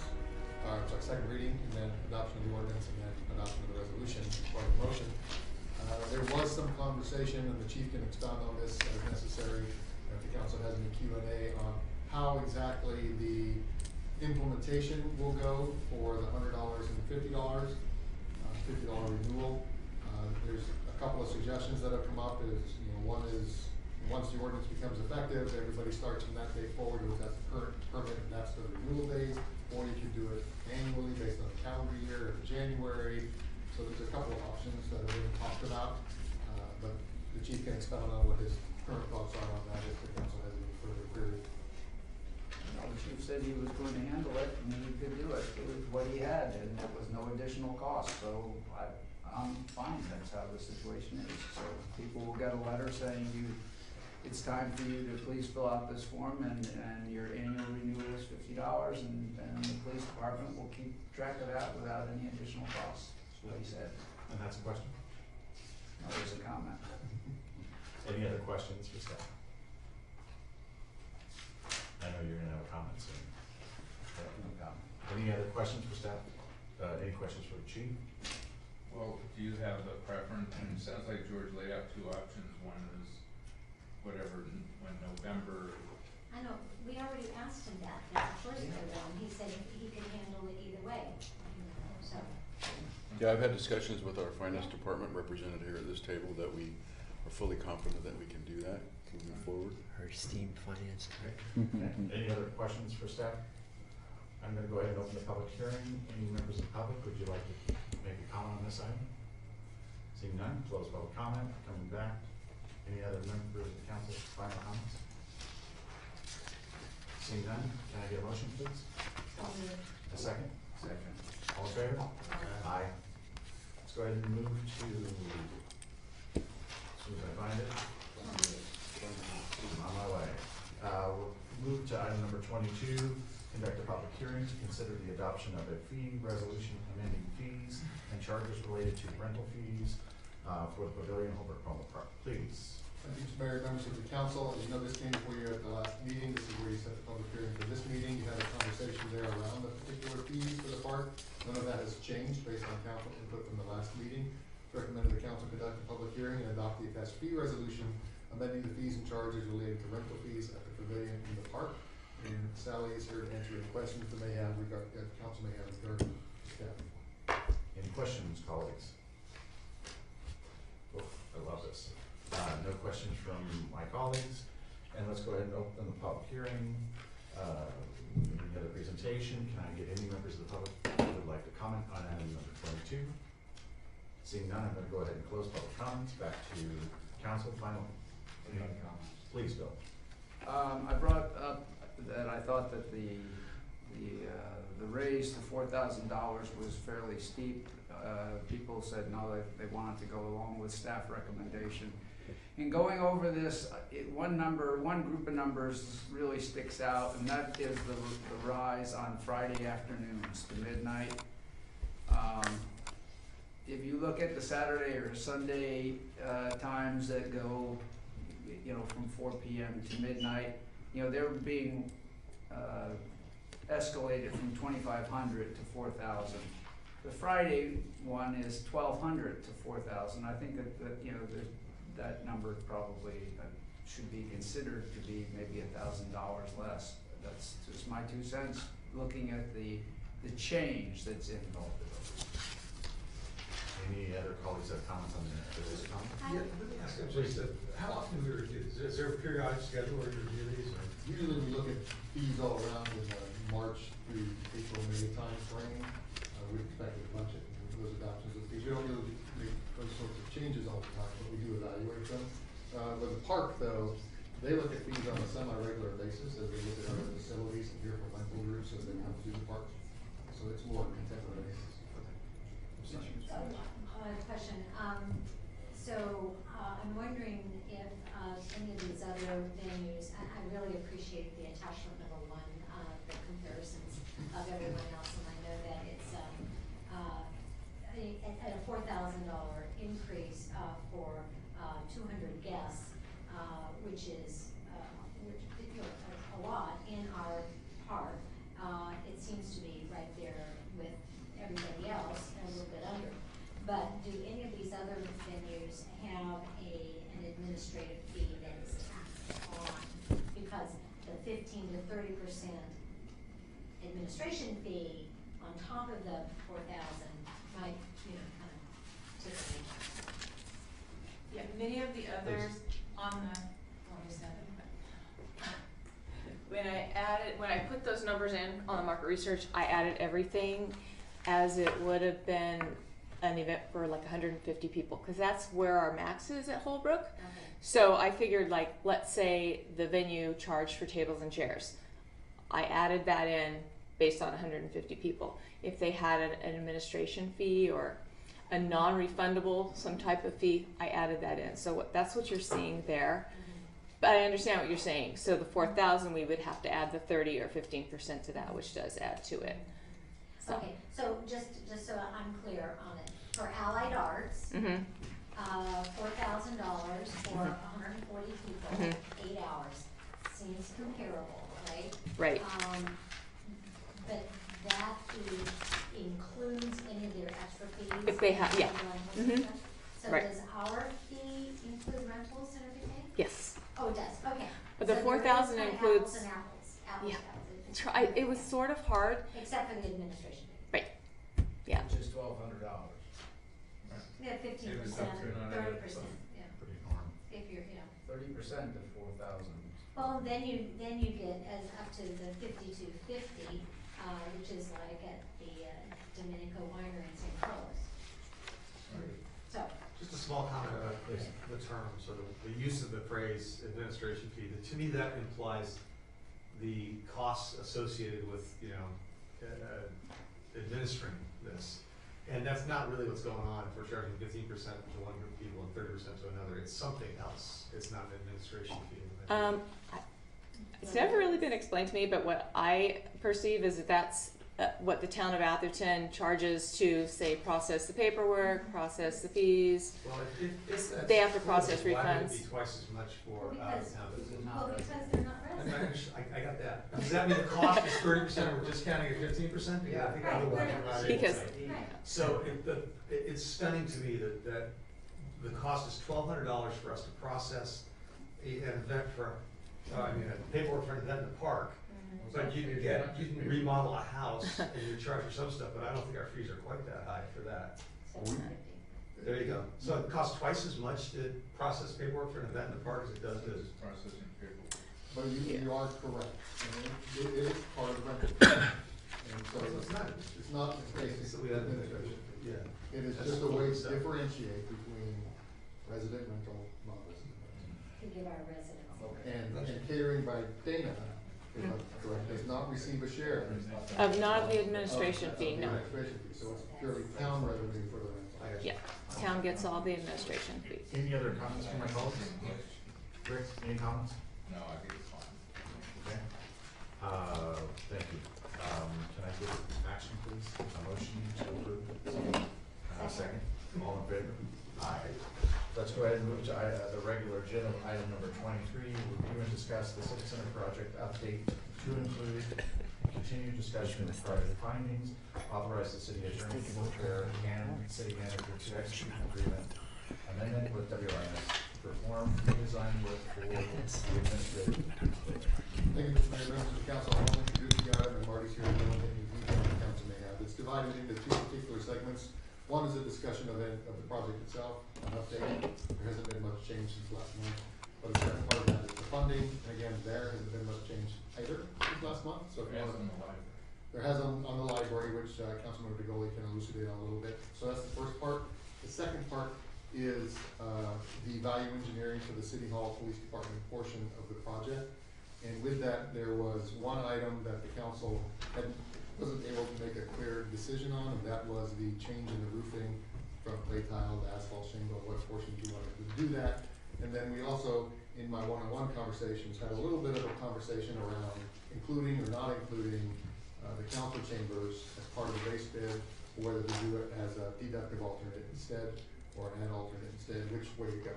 The way it's currently spec'd out is the council chambers as part of the base bid built. And then if you got the bids and you have a deductible alternate, you have the option to do that. But you can flip that pleasure of the council. Those are the two items, so you can take them one at a time. Pleasure of the council. All right, let's go ahead and move and discuss item number 1. Recommendation number 1, it says review and discuss Civic Center update to include the continued discussion project funding. Do we have any additional questions or comments related to that? Well, Go. The library funding. The matter came before the library governing board to advance for the 7 years, which the resolution didn't state 10.1 million, but if you multiply 1.45 million times 7, it's 10.1 million. It was unanimously approved. Nice job. Nice job, council member.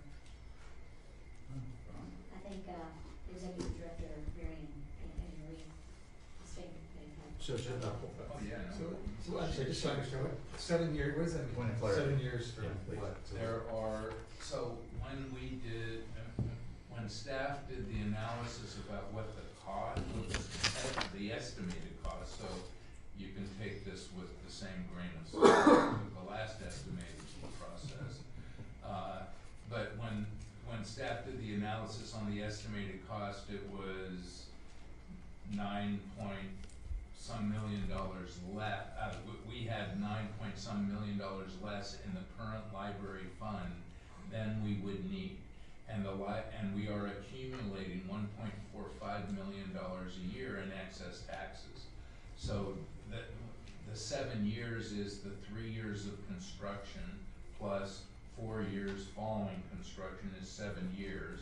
We would be receiving an advance from the library for that 7 years of expected excess taxes.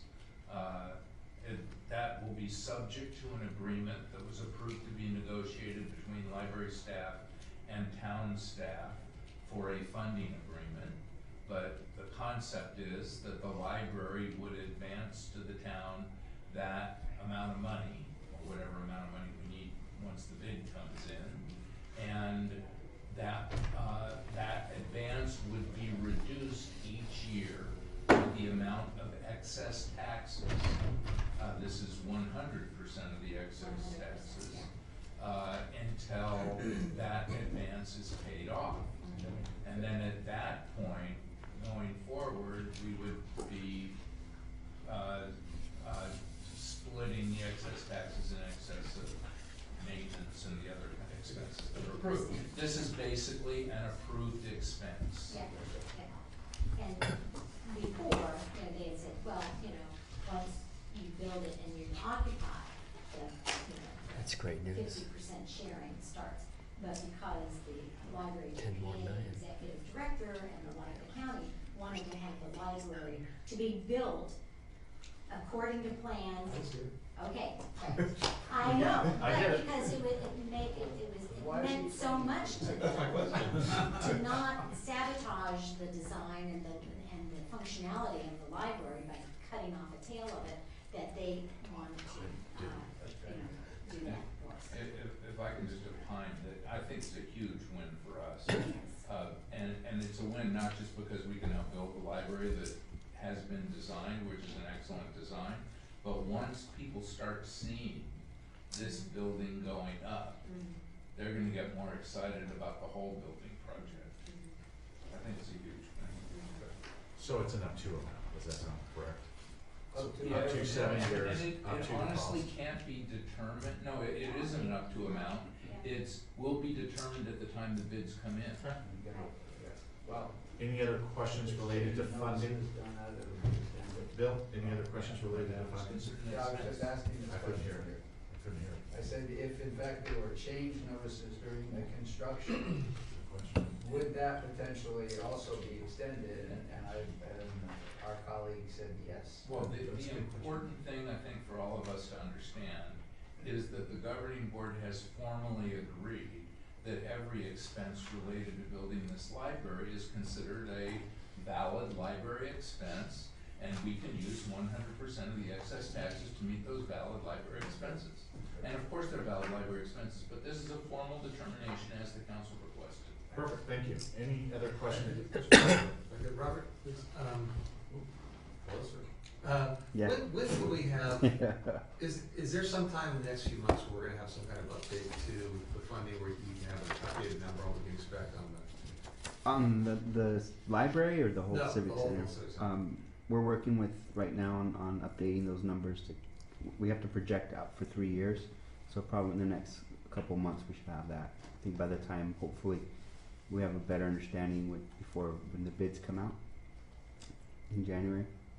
So roughly December-ish? Yeah. Mhm. Okay. So, pretty close to, well. But then bids again, go out. it all depends on, Yeah. what it's gonna cost and everything too. No, I'm sorry, I'm talking about revenue for the town. Right, we can project that out by December, but that could change depending on the cost of the facility with the bids. No. For our total The funding. revenue won't change The revenue won't change, but the whole, He's talking on the revenue side Oh, of okay. things, the projection of the revenues over the next, the cash. I just The want, cash- things have been going up, I want to know if they're going up the same Oh, rate, yes. going up a little more, just yeah, we'll have that updated. in December. Mhm. Okay. Any other questions for staff? Seeing none, any members of the public, any comment on this item, please step up. The first part of this. item. First part, item number 1, just the size, Just the funding. funding. Okay, seeing nobody, I'm gonna close public comment since you weren't looking up. Back to council, final comments? None? Let's go ahead and move to, do you you need approval, or I can do a blanket approval, that's not even an approval needed. So let's go ahead and move to number 2. Any questions for staff related to item number 2? Which we're actually, excuse me, I apologize, so we're gonna deal with, it sounds like you have the roofing component you wanna. Right, at the last council meeting, you gave us some pretty definitive direction on the value engineering options for City Hall PD. There was only one area where you kind of kicked it to the next meeting where all 5 of you are gonna be here, and that's the asphalt shingle versus the clay tile roofing. In the interim, we had to have a scope of work prepared by WRNS that was all encompassing in order to put that on the agenda for your approval tonight. So they included it all, and that's their scope of work that you set to approve. And you can deal with the clay tile issue this evening, and then you can also give us some direction or confirm the direction you gave us at the last meeting that the council chambers is part of the base bid to be constructed and is put in there as a deductible alternate. You can flip it if you choose, and the WRNS has noted there's no cost in the design for that. Okay. Any, my colleagues, any questions related to if we can keep focus on the roof at this particular point? Questions? Just to confirm that there are no other issues, that's it, there's just those 2 items. Correct. Yep. So, I have a question. Please. As part of the staff report on page 3 of 5 at the top, it's talking about the scope of work regarding the clay tile roof versus asphalt shingle roofing. And there is another hybrid option that I think council may want to consider because it would be doing, it would be preparing the roof from the onset for the to receive photovoltaics, solar panels, which is to asphalt shingle the areas where the solar panels would go and clay tile the rest. So that is part of a consideration, and I don't know that we have a cost estimate on doing that. We have a cost estimate of how much we would save if we just did asphalt shingles rather than clay tile roof, which I believe is, so that's my question. Is there a swag? Is there a hybrid? For the hybrid? Not right now. I have to work with Mac 5 on that to get that information. If you thought that there would be some savings, right? Okay, maybe not the 292,000, but there would be some savings. Right. Maybe 100,000. Right? Potentially. Depends on how all the panels are put up. Yeah. And what the square footage coverage is and all that. Because if we're really, as a council, hoping to authorize staff to go and try to negotiate a PPA agreement so that we can have a private vendor install the solar panels and we buy electricity from them at no cost to us. So, and we're talking about concurrently, right? Yeah. Right. Mm-hmm. Well, it doesn't matter, concurrently or afterward. Well, I thought that we had discussed the fact that if in fact there was a potential, first off, we have to wire for PV regardless, and so with the wiring there, it makes logical sense that sometime in the future, if not at the present, the PVs would probably go up. Mm-hmm. All right, so it made no sense, and we even discussed that at the meeting. I thought that it made no sense to put the clay tiles in that area of the room of the roof where PV would be. And as I remember, which I could be mistaken, but it was all over the PD part of the building, and that's 2/3 of the building. I wouldn't say 2/3, but because the council was concerned about the visibility of the panels into the courtyard, the civic courtyard section, and some of that is the PD as well. So I think you talked about the area near the new ash field and then the backside by the Might be about half the square footage. Okay, so they save about half the money, which makes good sense. Right, you have 290, so. Yeah. So I mean, I think that that's something we really should think about when we make this decision, because I don't think it has to be all or nothing. So a staff question, related to potential, does this cause us delay? I mean, obviously the framing structure is already gonna be in play if it's a hybrid version, right? Because they're gonna frame it for tile, because they have to, because it's bare and load. Right. So realistically, it's a materials issue for the difference in the roofable area that's gonna be composition versus. Correct, right. So. There'll be no design. Yeah, there is. Oh, yes, there is. There's a load. They made it very clear in the PMC meeting that there's no framing difference. Are you gonna put asphalt with PV on it, or are you gonna put? Well, it's already designed with the clay tile, Right. right? And so that's what the roof structure already is designed for. So if you reduce the load by putting asphalt, then it doesn't matter. It's already That's what they designed. said. That's Right, what- exactly. There wouldn't be a change in. So you're saying, Marty, that there would be no change in framing in our decision? Correct. It's just a material? Because it's already just designed surface grade for clay material. tile. Okay. Material can be changed then to construction. Right, exactly. So realistically, until we get a cost on this item, it's not an impact in design? It Other would be than an the impact material on design design. anyway. Period. All you're doing is giving us direction, within the scope of work for WRNS that we approved this evening to do all clay tile, all asphalt, or some hybrid version of the two. Correct. That's all we're seeking direction on. But I think without a cost factor to the hybrid version would probably be the. Well, they need to design the bid specs, one way or the other. Anyway, all right. One question I've had for a while on this is simply, we've talked a lot about, getting some kind of power purchase agreement, or whatever phrasing we're using. Yeah. But when will we know about that? Because we've talked about that for a year, we said, yeah, we can do it, but when will we know more about that? At the last meeting, as Rick was leaving, I mentioned that we could bring them back again to talk to the council about what that process looks like, and at any point, we could initiate those conversations with Peninsula Clean Energy. I think has some resources that we could use. They want to do it themselves. Yeah. Is there any reason not to do that sooner rather than later? No, we could do it concurrently with the project. Yeah, that's. Exactly, you're exactly right. So you can make the decision tonight to say half and half, and then as the project moves along, we engage in a PPA conversation. Rick, question? Not a question. I suppose. Comment. All right, let's hear it now. Since you're on the PPA component, I'm sure that's what you're gonna say, right? It's only a timing issue. Okay. All right, good, go. So as I've said more times than I can think, it makes absolutely no sense not to have a PPA unless we get somebody to donate the money and we own the arrays ourselves. And for the design, it makes absolutely no sense to put tile over the entire roof.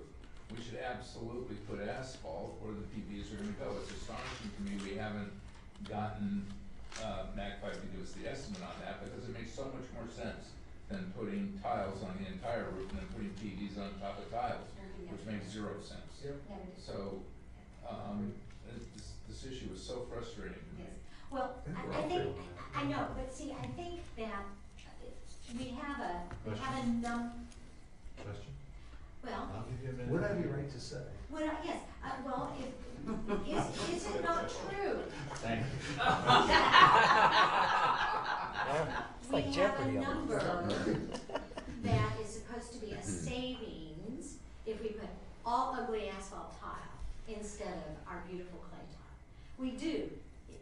Is it not true we have that number? Yes. And so if we do a hybrid, then that number would not be as big as it is, but there would be some savings. Absolutely. And I rest my case. So we'll say It yes. is true. Yes. Okay. So we do kind of have a number, Yes. right? All right. Don't we kind of I have a will number? try. Oh, yeah, Rick said- All right, no more questions? Yeah. Yeah? Well, we're not Second, on it. I'll get you there. Oh, you're. So you're not gonna let him comment? No, I'm not. I was, it's a total sentence. Any members of the public would like to comment on the police camera? See how that works? Good.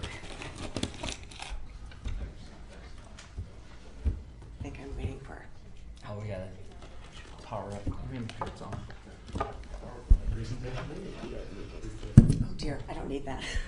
Oh. My voice is loud enough. Well, okay. I'll leave it like that. Timer on. Okay. Ready, everybody? Oh, okay, go. Thank you. Mr. Mayor, Councilman, everybody. All the above.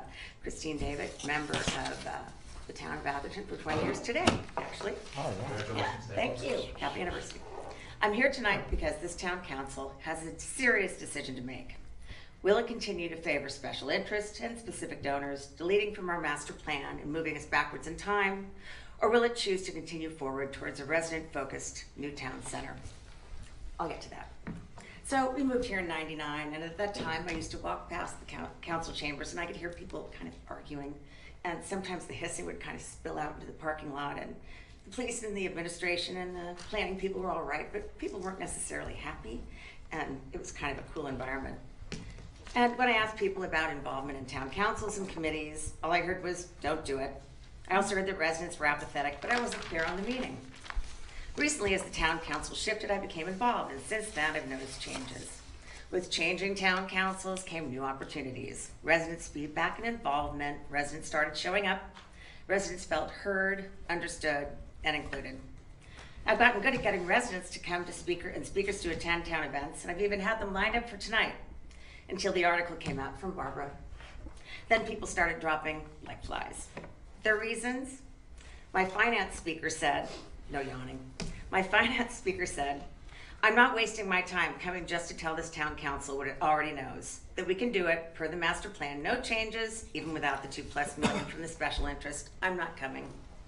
Anger, frustration, disappointment, apathy, all because of apparent broken town council promises. So I wanted to look up the definition of apathy, and it's not defined as a finite state of a healthy human being, but as a direct result of repeated disappointment, confusion, which creates apathy. So here we are, full circle, back to the year 2000, when no one trusted, oh dear, I'm way late. I'm gonna flip right to the end. Oops. Okay, here's the decision. Let's get right to the chase. Does this town council want to move forward towards community involvement, community focus, our new town council, as you saw in the pretty diagrams that flew right by, resident involvement encouraged and resident feedback involved? Or do we want to move back to special interest, zero resident participation, and zero resident feedback? I would just like to ask this council to seriously consider honoring the master plan with all of its inclusions on behalf of all the people here and the residents that were involved. Please put it back the way it was and move forward. Thank you. Any other member of public, like to make a public comment? Seeing none, I'm closing public comment. Final comments? Oh, Vic, come on up and see it. Gotta be quick up here. They move. You guys are just too fast. So I heard this secondhand. I don't know if I heard it accurately, but apparently there's a donor that would commit $2 million with certain conditions or provisions. I think that's normal, but I would think whatever those conditions are, that it would be documented, made part of public record and available to the residents so that we know. Now I've never seen anything like that, so if there is a threat of this, I shouldn't say, the word isn't threat. If there are conditions where that $2 million or whatever it is would be withheld, we just should know what it is. And the council will let vote on it and say, we agree or we don't agree, as opposed to some kind of stick being waved over our heads or beaten over our heads or something like that. The second thing is, there appears to be a lot of question about funding. Yet there was a financial guy here, I don't happen to know his name, I didn't call Teresa to find out, who said a plan is feasible, or it's feasible to make a plan.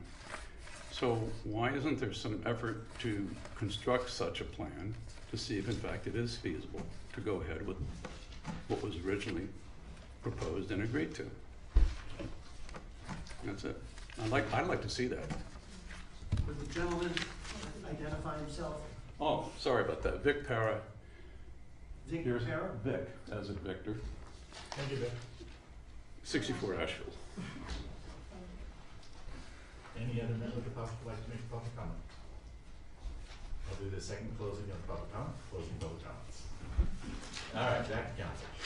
Mr. Mayor, before you continue, there was a question about what the current value engineering deducts are. Please. Without the $292,000 for the roof, that total is $2.551 million.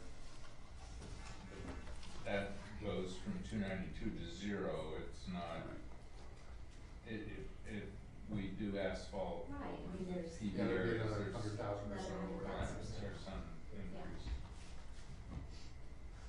Okay, colleagues, final comments. Rick? Oh, no, wait, Elizabeth. Rick, Elizabeth, which one wants to go first? Not me.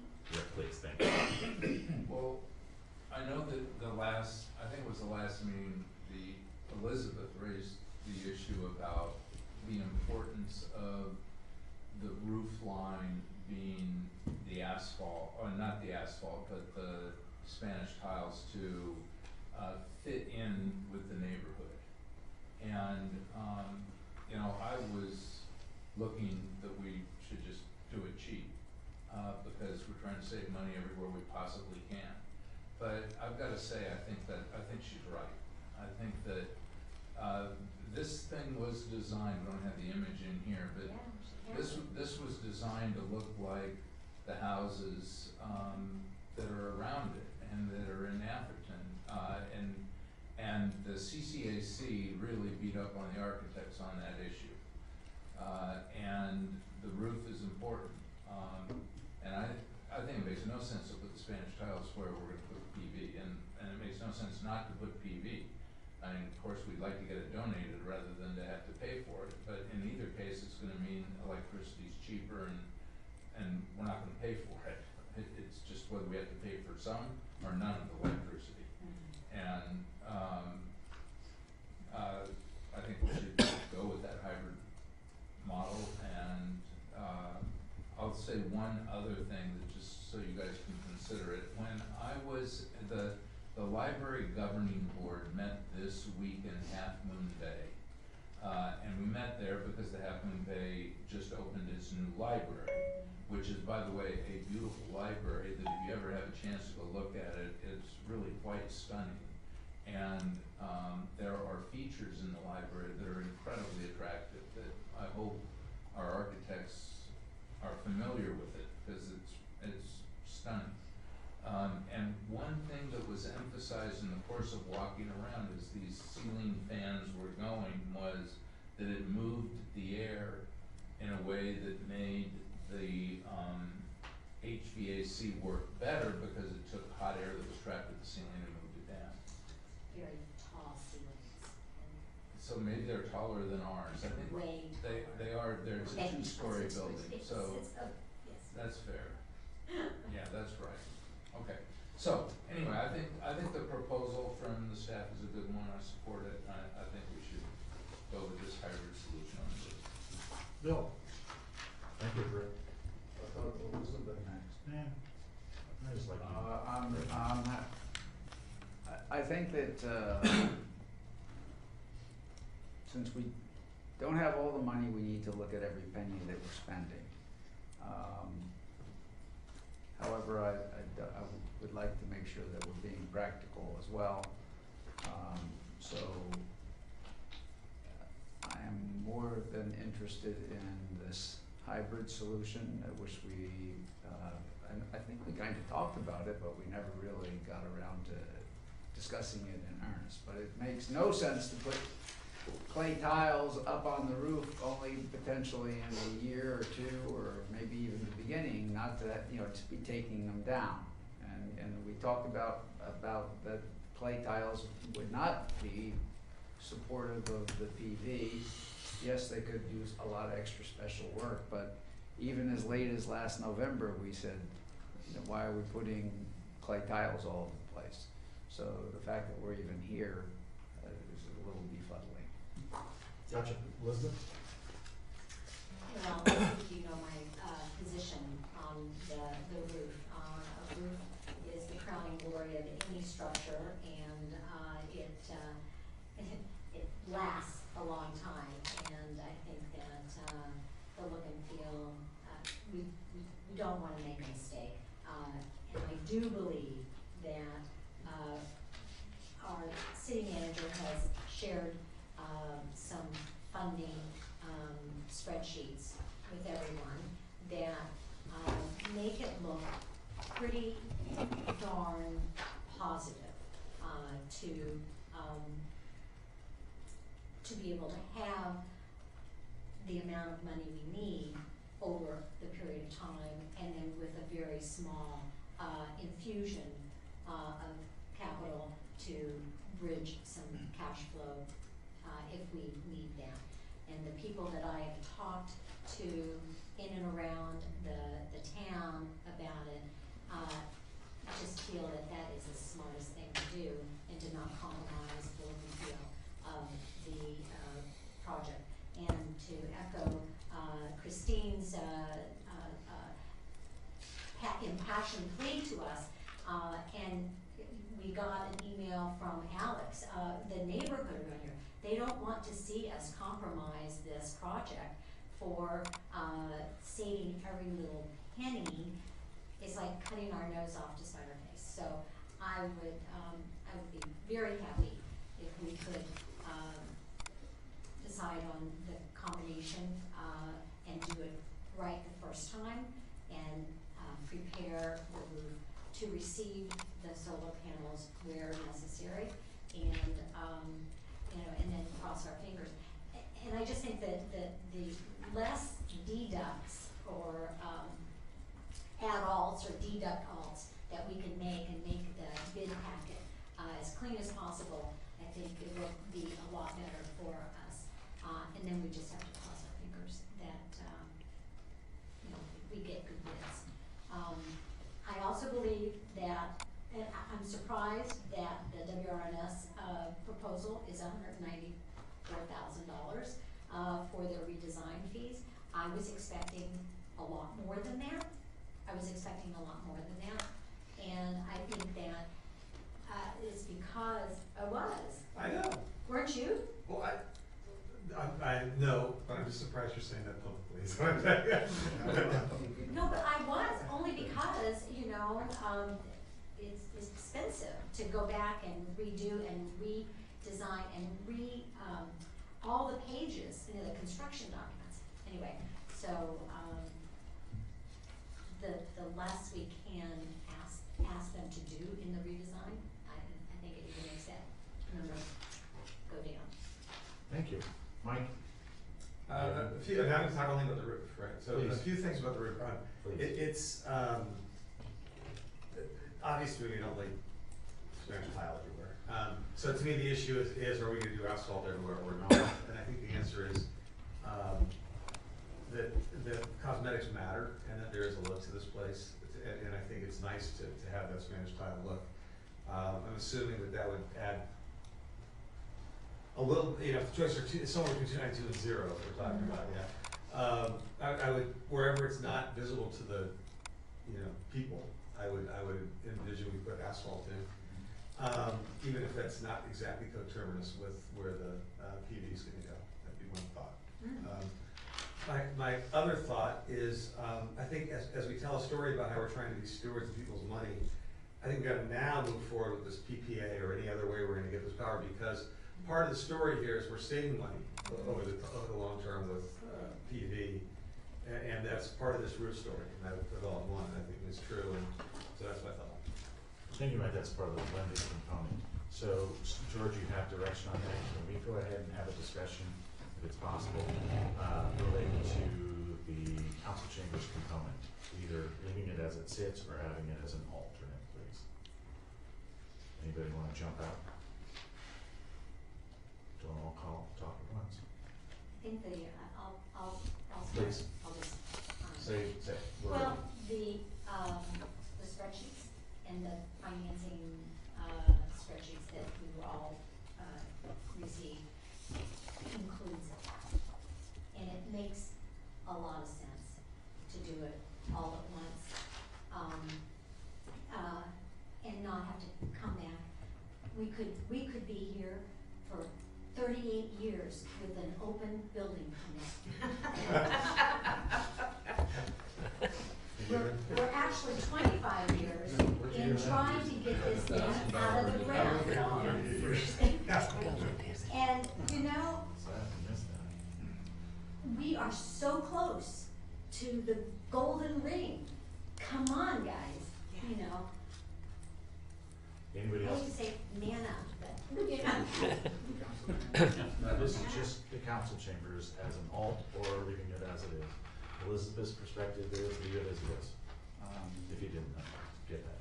I think I ascertained that.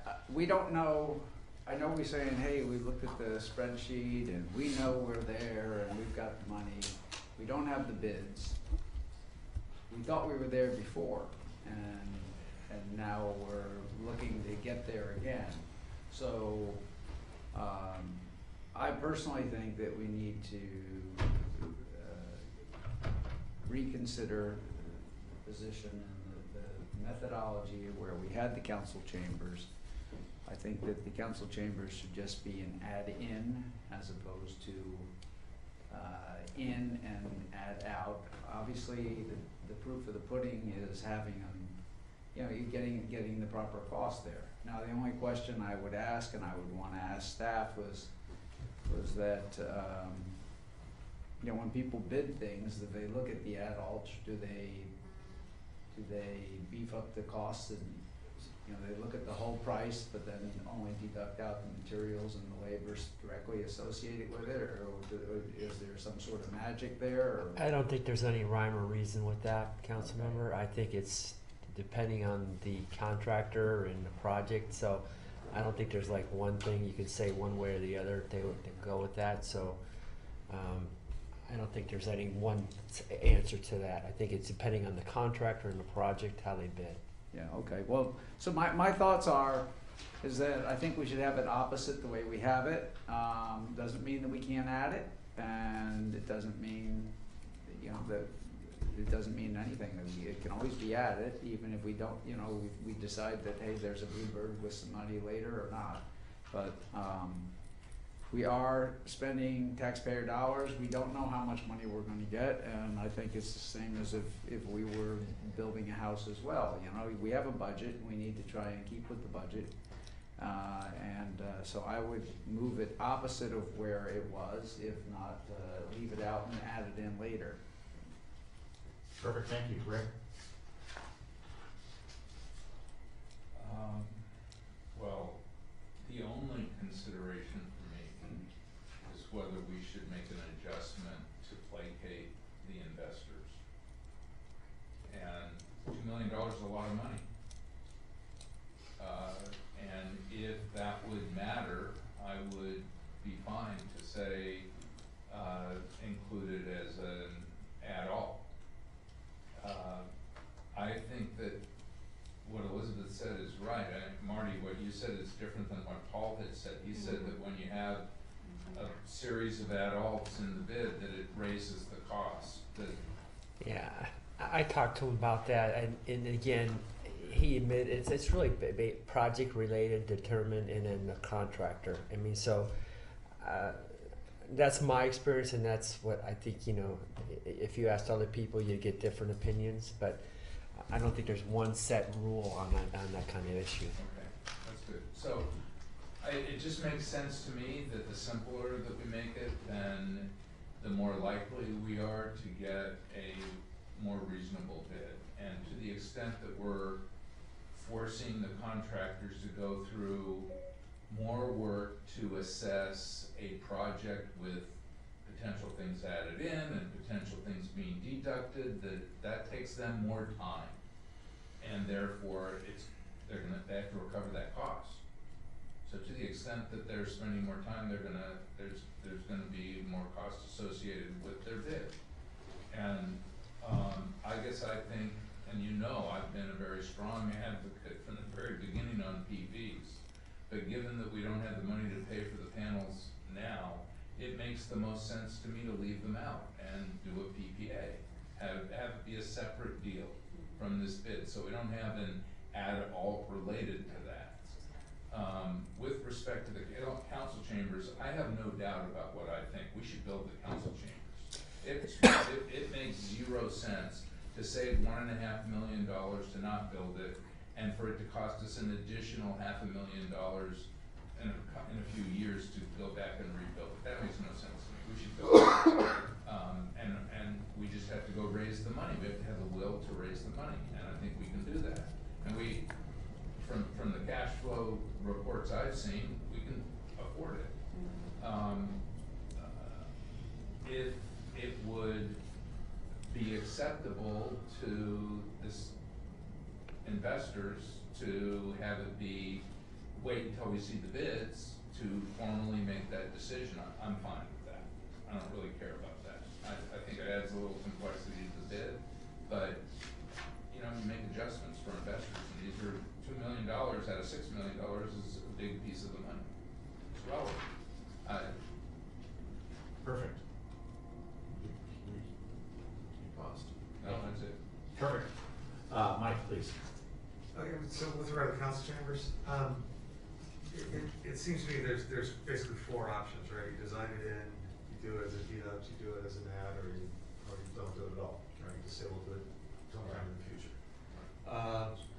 And as to those, I think, you know, we could live with not doing it, but I don't think that's where we want to go with this. So what I find compelling is that we don't know what the costs are because we haven't got these bids back. And I'll tell you that I'm a little scarred from our last experience, and I just feel like it makes me very uncomfortable. Whenever we get the spreadsheets or whatever, I just take them with a grain of salt, as somebody else said today, because I just don't know what these numbers are going to come back at. And that pushes me towards more putting it in the category of an ad alt, of which I think there's only one, by the way, so it's not a series of them. So, you know, some complexity, but not as much as it might be. And the reason for that is a couple-fold. One, it's not so much for individual investors as just to show that the taxpayers generally that we're trying to be prudent in here, we're trying to be thoughtful about it. 2, if we're fortunate enough that the numbers come back and we can make this, you know, we can do it, it's easy enough to add it back in. And 3, if the numbers come back out of whack, we're starting from a place where it's not in there, and you know, that decision's also easier. So that's right. Yeah. So, through the chair, through the mayor, may I just kind of make one Comment related to anybody in particular? Well, Councilmember Lumbers, I understand what you're saying, and your premise is based on the assumption that we don't have the funding to pay for the council chambers within the project bid. What we do, what the spreadsheets, notwithstanding where the bids may come in or come, you know, not, right? But based on the numbers that we are being given, we do have the funding with the council chambers in. I think there's just the cash flow variance, okay. That's not, my presumption is not that. Yeah. Okay. My assumption, I think you're challenging, is I don't believe that those numbers are accurate. I don't believe that we know what our costs are. But those are the numbers that are being given to us by professionals, and I You gave know. us the last set. Yes, but you know, there was a perfect storm of a 30% increase in construction costs. That's already now baked into it. So, I mean, based on those numbers, right, we do have the funding. I mean, I think there's $47,000. That's, you know. No, I'm honestly not questioning that. I have zero confidence in those numbers. So I have a lot of confidence when we put bid out and a number comes back. Yeah. Then I'll feel like, okay. And I know we're doing our best. And So it's then based on that assumption, we should just scrap the whole project and make everything an ad-alt. No, I'm just trying to exercise judgment, to try to mitigate the risks where a reasonably prudent person can, where you can anticipate what's coming back in, and you say, what do we really, really need to have? What is something that, you know,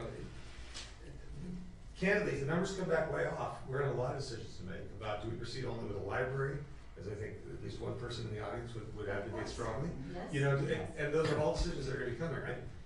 So my view is a reasonably prudent thing is to build in the presumption that if the numbers don't add up, this would, or rather we have to take an affirmative act to add this in, is what I'm most comfortable with. That's all I'm saying. Yeah, and not that I want to continue with any form of argument, I get both sides. But I do agree with the concept of trying to be as responsible. I'm probably equally as uncomfortable as everybody that's sitting up here after our last amount of bids. And if there's a degree of, doesn't mean that it's not gonna be done, it just means that as far as messaging is concerned, if it's as an alternate, it's still a decision that we can make. It's in the design component.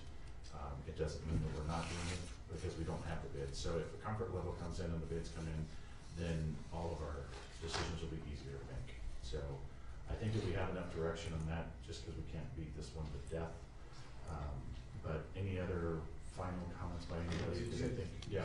My understanding of the direction is PV where, asphalt shingle where the PV's gonna go, and then if there's any other areas where it could go where it's hidden, possibly there too, with respect to that item. And then with respect to the council chambers, it is an add alternate, it is not part of the base bid. Correct. And that is all we need decisions on, and you got that as direction. You actually need to take a motion to approve the scope of work, authorize the city attorney to execute it as notified. Can I get a motion, what George just said? So moved. Second. A second. All in favor? Aye. Thank you very much. Thank you, Mayor. Thank you for your participation. Let's go ahead and move to item number 24, which is the. I'm sorry, did you cover the demolition and the vacancy result? That was done, sorry, you were, yeah.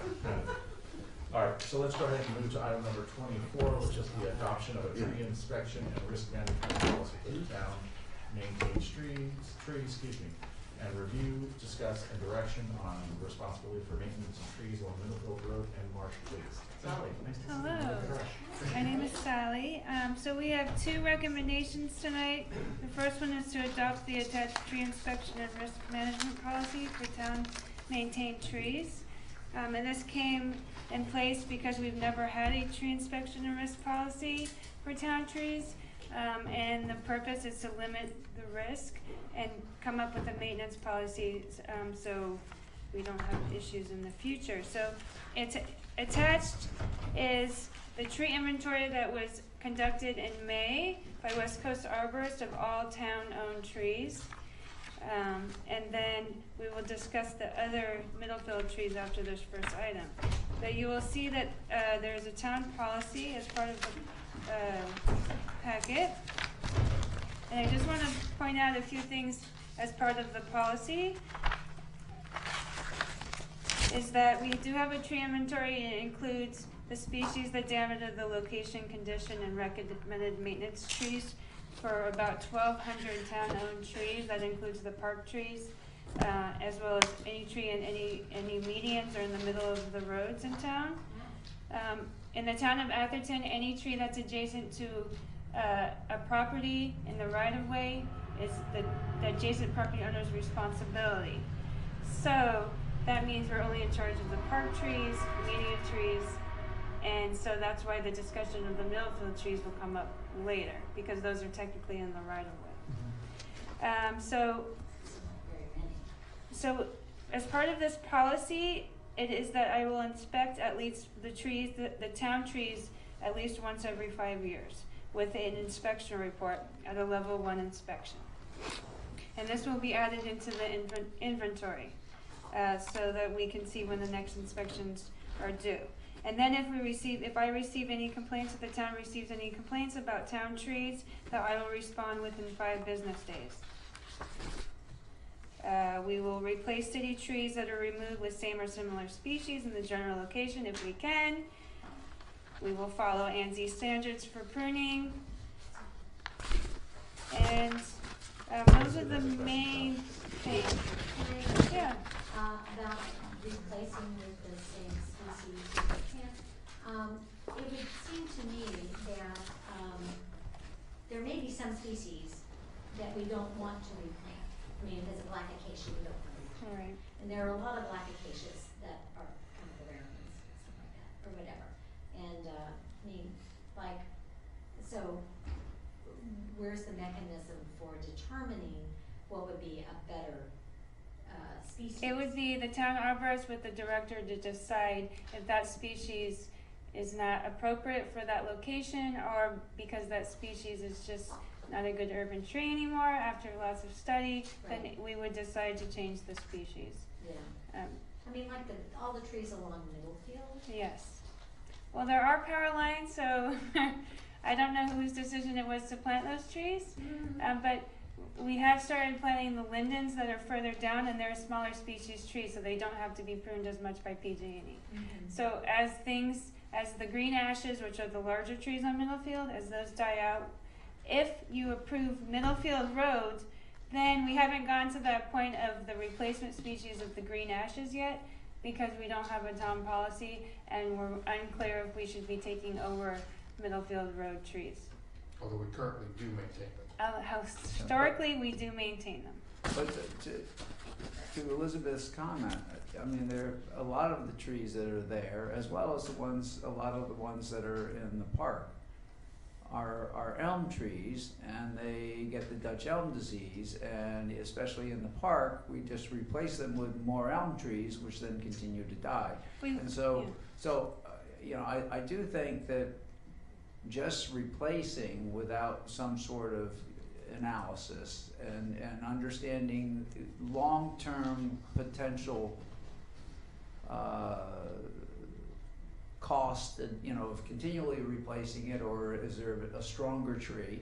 It would be, you know, worth yours and Robert's to review also with George and make the decision. So just saying we're going to replace it with what was there, I think was maybe we should amend those a little bit. Well, that's actually what the policy says, is there is the ability. That's not what it said, Sally, to continue.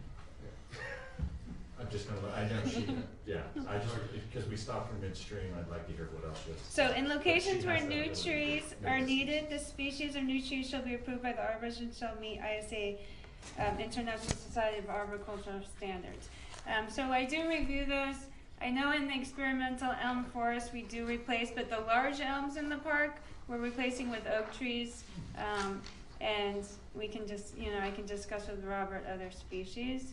I can also discuss with Park and Rec if we want to stop the experimental elm forest. So that's a good point to bring up. So that's really all for the policy. So the policy, it's 1,254 street or median trees, and then 856 trees in Holbrook-Pembroke Park as part of this policy. That they would be reviewed every 5 years and inspected, and then we would have a maintenance for them. My goal is, once this policy is enacted, is to get all the trees on a pruning cycle of 3 to 5 years. So that they're just maintained on a regular basis. Before that, it was really here and there pruning. So, any questions? Ambitious. Mike? I think it's not. I mean, unless we don't have the funding, then that is the recommended pruning cycle for trees that are in the street.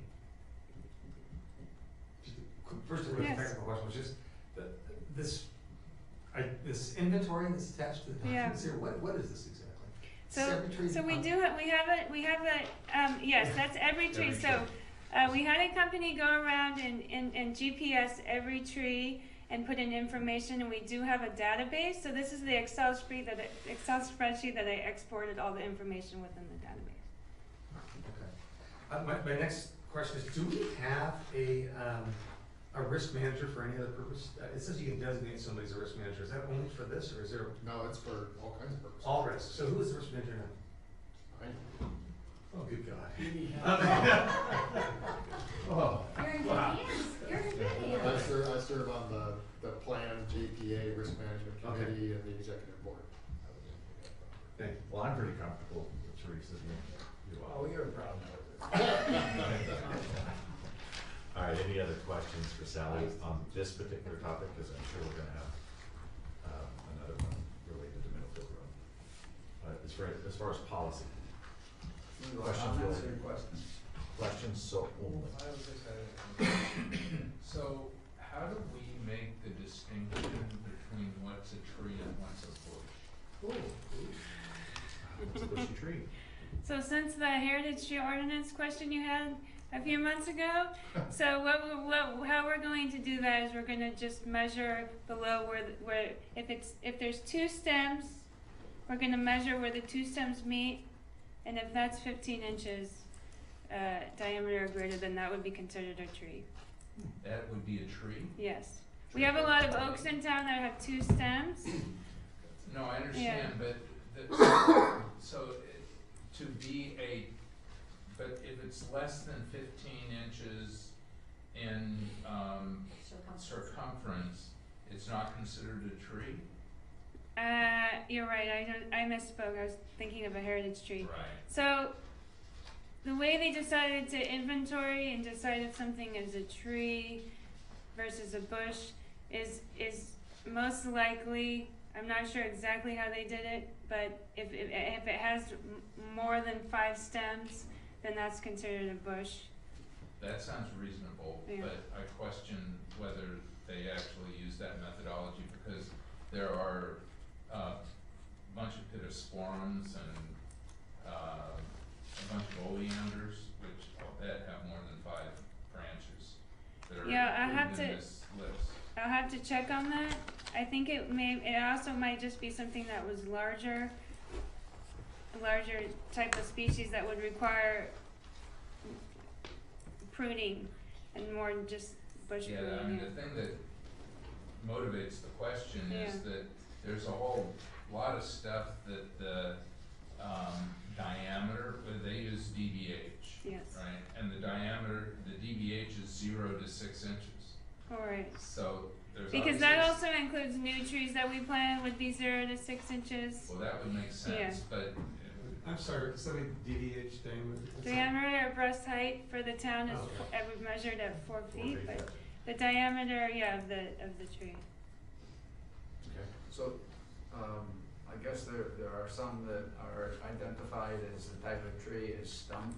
I assume those aren't trees. That's true. So those are on the inventory. Even though they are wide, they got big diameters, but it does say stump.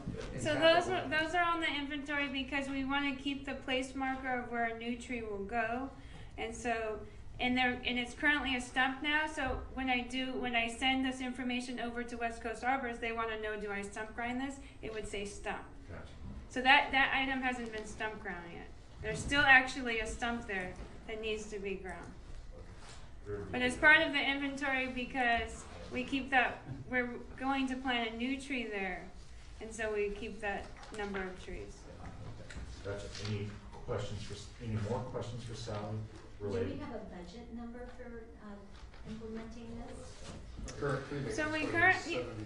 So we have $70,000 for street trees and $15,000 for park trees for tree maintenance. Oh wow, that's not very much. Wait, say it again. $70,000 for street trees and $15,000 for park trees. And the aggregate number of street and park trees are 1,200 street and 800 park trees. 856 park. Okay. Cool. Okay, great. Any other questions for Sally? I'm going to ask any members of the public, any public comment on this particular segment, this particular item, number 24. Seeing none, I'm closing public comments. Moving back to us for the final comments related to the policy component. Which component? Policy component of the management policy. So exactly what we've been talking about. So as compared to any issue, what do they call it, the tree inspection and risk management policy, that's what we're talking about. correct. And I'll branch it off in the next, once we close this to Middlefield Road. Bill, please. So, first off, I think that the policy, I think it's gonna be an enormous undertaking to keep track of all this, and pruning them and looking at them every 5 years, so, I'm just not sure that the budget is properly sized, but if you say that's where it is, then that's where it is. A comment, you asked, where those, Middlefield trees got planted. The town planted them. The town planted all the elm trees on 2 or 3 blocks between the park, which used to be called Elmwood. So the town planted most of those, and for a long time, the town maintained a lot more than what they did. And so, I wanna make my case on that. I do think that the town has been very diligent lately on the Middlefield ones. I don't know where that Marsh Road one came from, but that's fine. I think we need to have some sort of policy, because those trees are in need, and they're in need all the time, especially those ones on Middlefield. They're, you know, they get the street traffic and everything, so something does need to be done and needs to be properly budgeted for, so I applaud you putting that together. But I want to answer your question of where all the elm trees are from. It's the town. The town planted them. They didn't ask, do you want one? They just did it. So you're good with the existing policy that's presented here? But they would maintain these. I think that the town should be maintaining more than what's listed here, but I'm okay with it. Perfect. Anybody else? Comments, Elizabeth? I'm good. Rick? Yeah, so I have a couple comments. First, so, yeah, I found the number I was looking for. The inventory is, not counting the Middlefield Road trees, is a total of 1,254, 856 of which are in the park. So 2/3 of the inventory trees are in the park. Yes. And our budget, if I just heard it, Doesn't make sense. is the other way around. Yeah. It's like, Street trees require higher maintenance, not just, type of tree, but Yeah. road closures, barricades. Emergencies, control. that also fulfills, when MC or not MC, but when West Coast Arborists have to come out for emergencies. Emergency tree fells, yeah. I just think that that's. anyway, I just comment on that. It sounds a little odd to me, but in terms of the policy, I have a couple language suggestions in this policy. One suggestion and just one observation.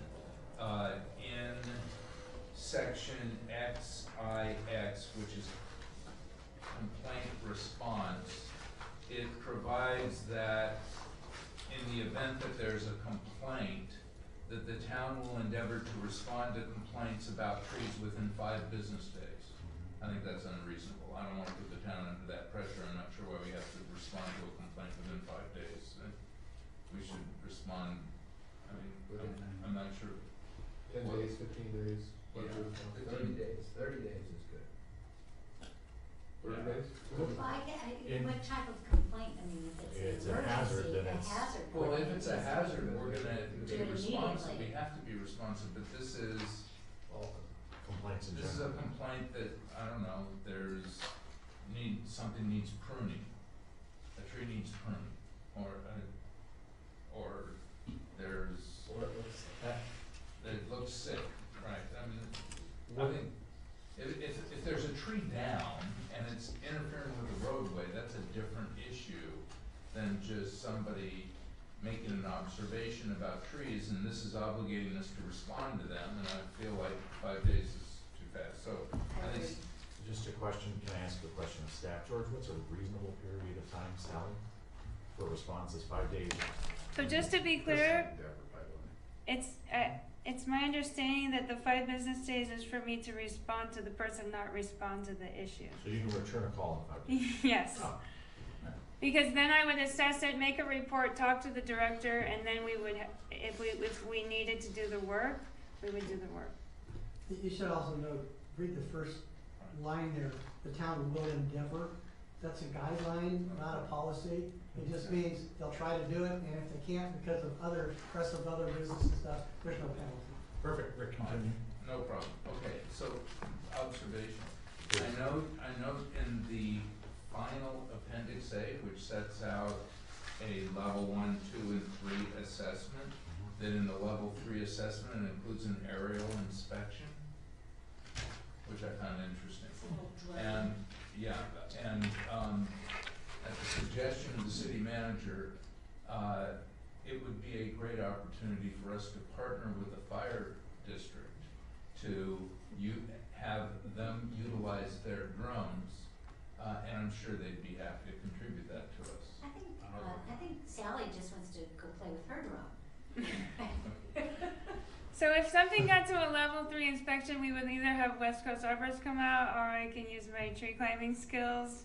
We might yeah, so we might not need to use the drone. We'll talk to the risk manager. I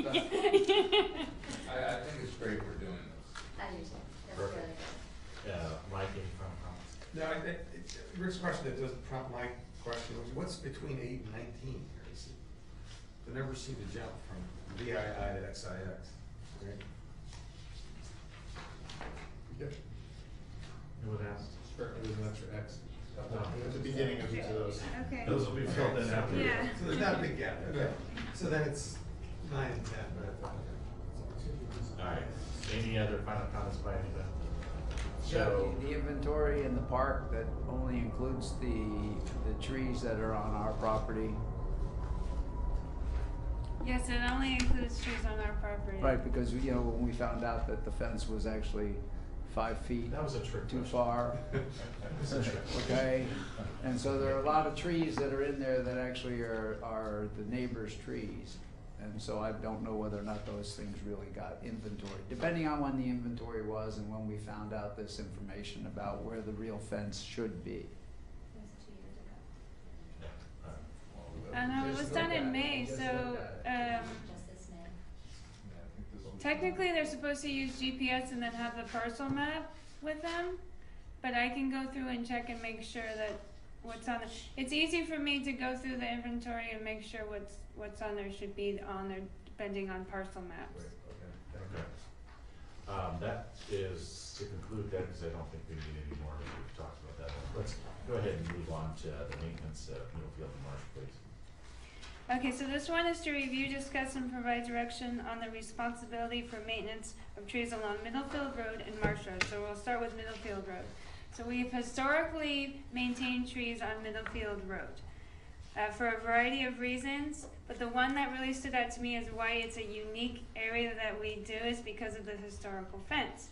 Because there's the historical brick fence, there's no gates to be able to maintain those trees. They would have to go all the way around the brick wall to water or maintain their tree. There would be damage to the wall if they were trying to access or water the tree from over the brick wall. And I feel like that's the one unique thing that makes it that we should continue to maintain those trees on Middlefield. There are other streets that also have, busy streets and where it's hard for people to maintain them, but I feel because of that special wall, that's why we should continue to do it. And it would be from Marsh all the way to Oak Grove, and then you have the front of the high school, which realistically we will have to continue to maintain. Okay. Any questions for Sally on? So the Middlefield trees are 159 trees, and we've historically taken care of them, so the budget would stay the same. We wouldn't have to add anything to the budget. And changing. Well, no, I just say realistically, we have to take care of them in front of the high school. Just explain, give me some more context. It's a public school, so we don't think we can give the maintenance, because we've historically been maintaining them. The director didn't feel that we could give the maintenance back to the school, because we don't think they're actually gonna take it, and we don't wanna have the risk of those trees not being maintained. Okay. Any other questions for Sally on this? How many? So when we maintain the trees in Middlefield, we're watering them once a week, we're pruning them. They get pruned also by PG&E because of the voltage lines, and we're replanting trees. So we felt like this would, because we've historically taken care of them, even though the ordinance says we shouldn't because it's adjacent to the right-of-way, it would be a burden to the residents along there. Because the green ashes are pretty large trees that the town planted. So that rationale does not apply to Marsh Road. So can we talk a little bit about. So Marsh Road, this came up because somebody contacted us because there's a dead oak tree on Marsh Road. So when we're talking about Marsh Road, we're just talking about the houses on the opposite, where the channel is located, on the south side. And that would only go to Fair Oaks Avenue because there's no trees in the right of way after where the Shell gas station is. So he wanted us to remove a dead oak there because of access and because he wasn't aware that area was his because it's different than the right of way on a regular street. However, checking in with the city attorney, that we do consider that the adjacent lot, and we haven't historically maintained it.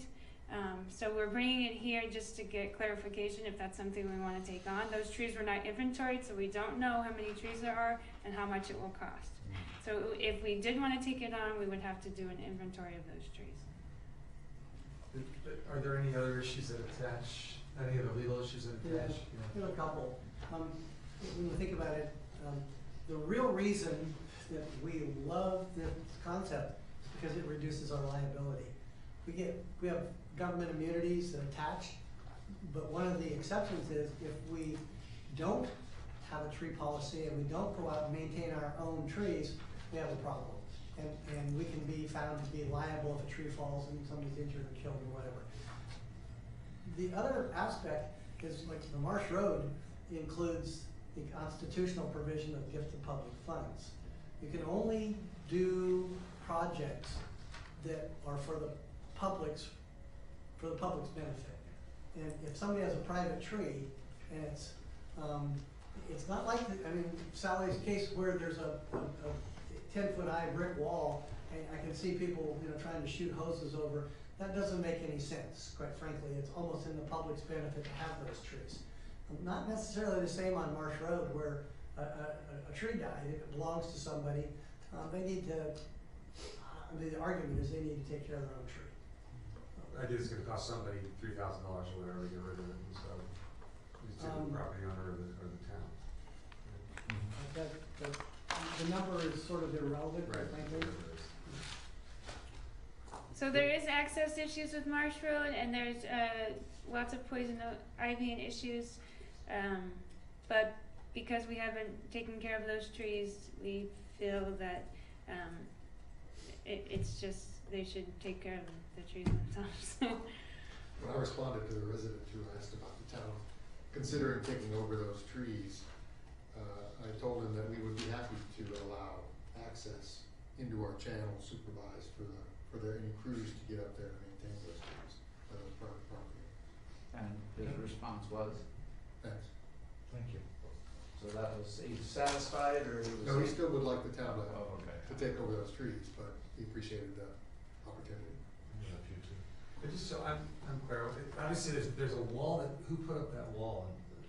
Individual property owners put the walls on Marsh Road? Yeah, those are individual, That's the Lindenwood yeah. wall. That's the Lindenwood wall. On Middlefield is the Lindenwood wall, but on Marsh Road, it's just each individually property can put up their So own then fence. why are there trees that are outside the fence? Because I think maybe previously they didn't have a fence, and those were just trees that were located not actually on their property, but There are trees outside of people's fences. everywhere, yeah. Just, they don't want, You're right. don't want to maintain it. All right, any other questions for staff? Seeing none, I'm gonna go ahead and ask any members of the public, any comments on this item? Please, Wallace. I'm just interested, I really haven't heard much about the risks that you're going to work on. And if there are some particular risks, I'd be interested in hearing that. If there are, So when we did get the inventory back, we did find out that some trees were in poor health, so we have had some trees on Middlefield removed recently. So when I talk about risk, if it's more than 50% decayed, if there's a lot of broken limbs, we will prune it. Any kind of tree defects, we will look at that, and then we will get it either pruned or removed. And there's also, because Middlefield So is a there's highly risks. trafficked road. Yeah, there's 15-foot, I feel like there's more targets on Middlefield, and that's when I do a tree risk assessment, it's all about the targets. You have the wall, you have the path, and you have, it's a pretty heavy traffic area for Atherton. And not granted that other streets have the bike path, etc. But I think the risks, the targets along Middlefield Road are. every time a tree overhangs a road, there's a Caltrans standard for how high that has to be. So Interestingly yeah. enough, that can deviate, like in the summertime when the trees get hot and give off water or take in water, that tree will go up and down, sometimes 6 inches or more. And the pruning that we do of that tree, has to take into effect that. And there is a risk involved. If a vehicle goes down there that has a legal load and hits the tree, the problem becomes the tree owners. So yeah, we would require the adjacent property owner to prune those trees for clearance. And if that's our tree. Unlike other small roads, which it's still required but we don't necessarily go after them as much as we would go after Middlefield Road, which is heavily trafficked. So, my colleagues, if I can get a final response from you related to Middlefield Road and just a comment on Marsh, your thoughts on maintaining the access point on Marsh. So, Bill, please. Yes on Middlefield, no on Marsh. Oh, yes. Love it. Thank you. Rick, That's a statement right there. Perfect. I agree, which is staff's recommendation. I do notice that of the trees on Middlefield, there are a couple black locusts on that list. Yes, there are. They need to be taken out. Ricky, you'll do that. Wow. We didn't find the stumps. I did find the stump. I'll let you make that comment. Okay. I'm sure Sally will be addressing the black locusts. So the black locusts are in front of the high school. So yes, I can look at those more closely. They weren't. I have addressed all the trees that were needed immediately to be serviced. West Coast Harvest didn't feel those needed to be removed as of yet, but I can, because of the tree town policy, I will be reviewing the trees. Thank you. Continue. Let me just add, just since we're on this, I also think this isn't exactly complete, so if we are aware of trees, and if you notice when you go through the list, the trees that aren't in the park are in this parcel, are largely in the medians of roads. There are a very few places where they're not in the medians, where we happen to own property that is on the side of the road, not in the median, which is kind of interesting. But I think that there's a tree in the middle of Santiago that isn't listed. I think it is listed. No, there's One on You don't see it? Tuscaloosa, there's one on Tuscaloosa, but Santiago I didn't see. It's alphabetical. If we can, not to be a bearer of bad news, if we can keep our focus on Middlefield Road and Marsh, we can address what trees are missing privately with Sally. Sally would love to have some time with anybody independently that knows where trees are and where trees aren't. So, Rick, if you want to spend No some time. problem, I just made the comment. Just trying to get Marsh, Middlefield.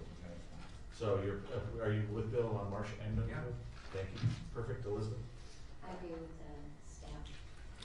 And you're, okay, that would be a yes and a no. Mike? I agree with everybody, and I want to give a special thanks to Sally. This is another. It's ambitious. Yeah, Sally, thank you very much. I think that this is refreshing, that we're moving in the right direction, and the print, I mean, these guys are stupendous eyes, so thank you. That's it, you don't need anything else, staff direction? correct. You need approval of the policy. Can I get a motion to approve the policy? Can I get a second? Second. All in favor? Aye. Thank you very much, policy approved. And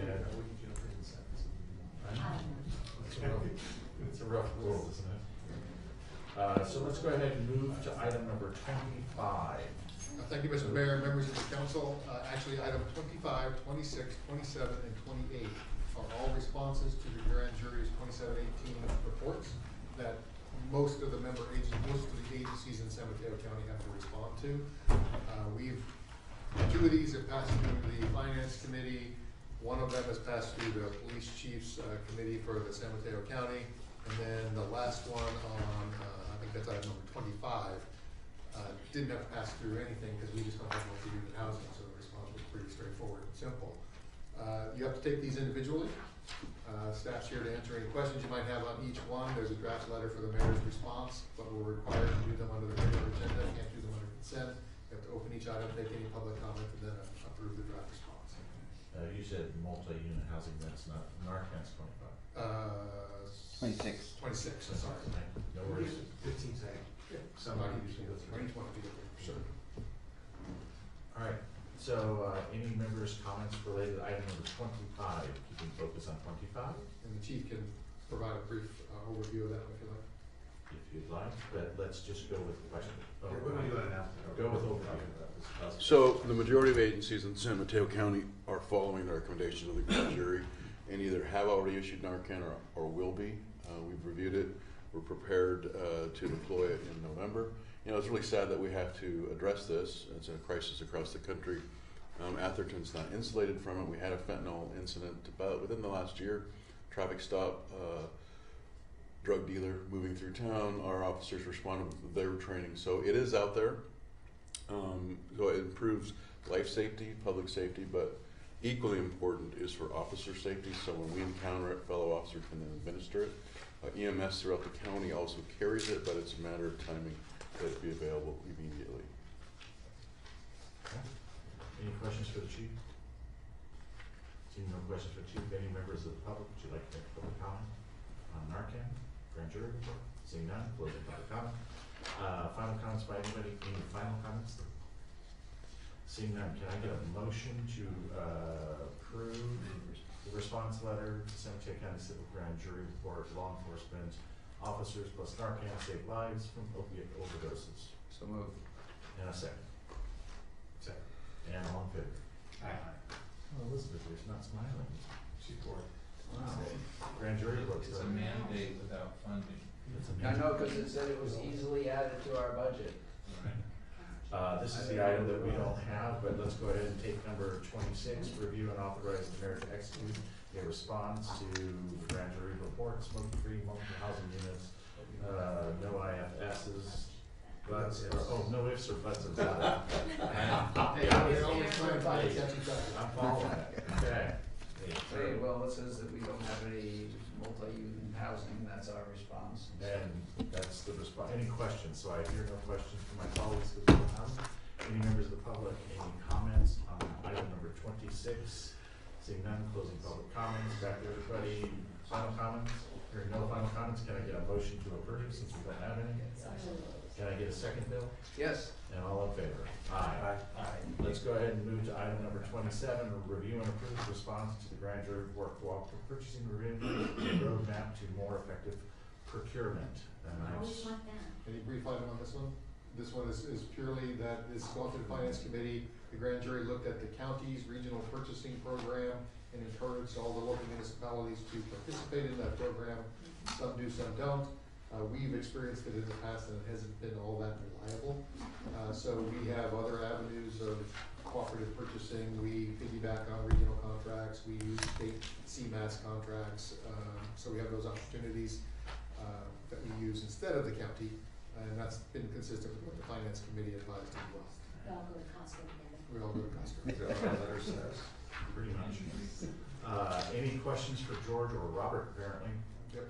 Or George, Robert, George.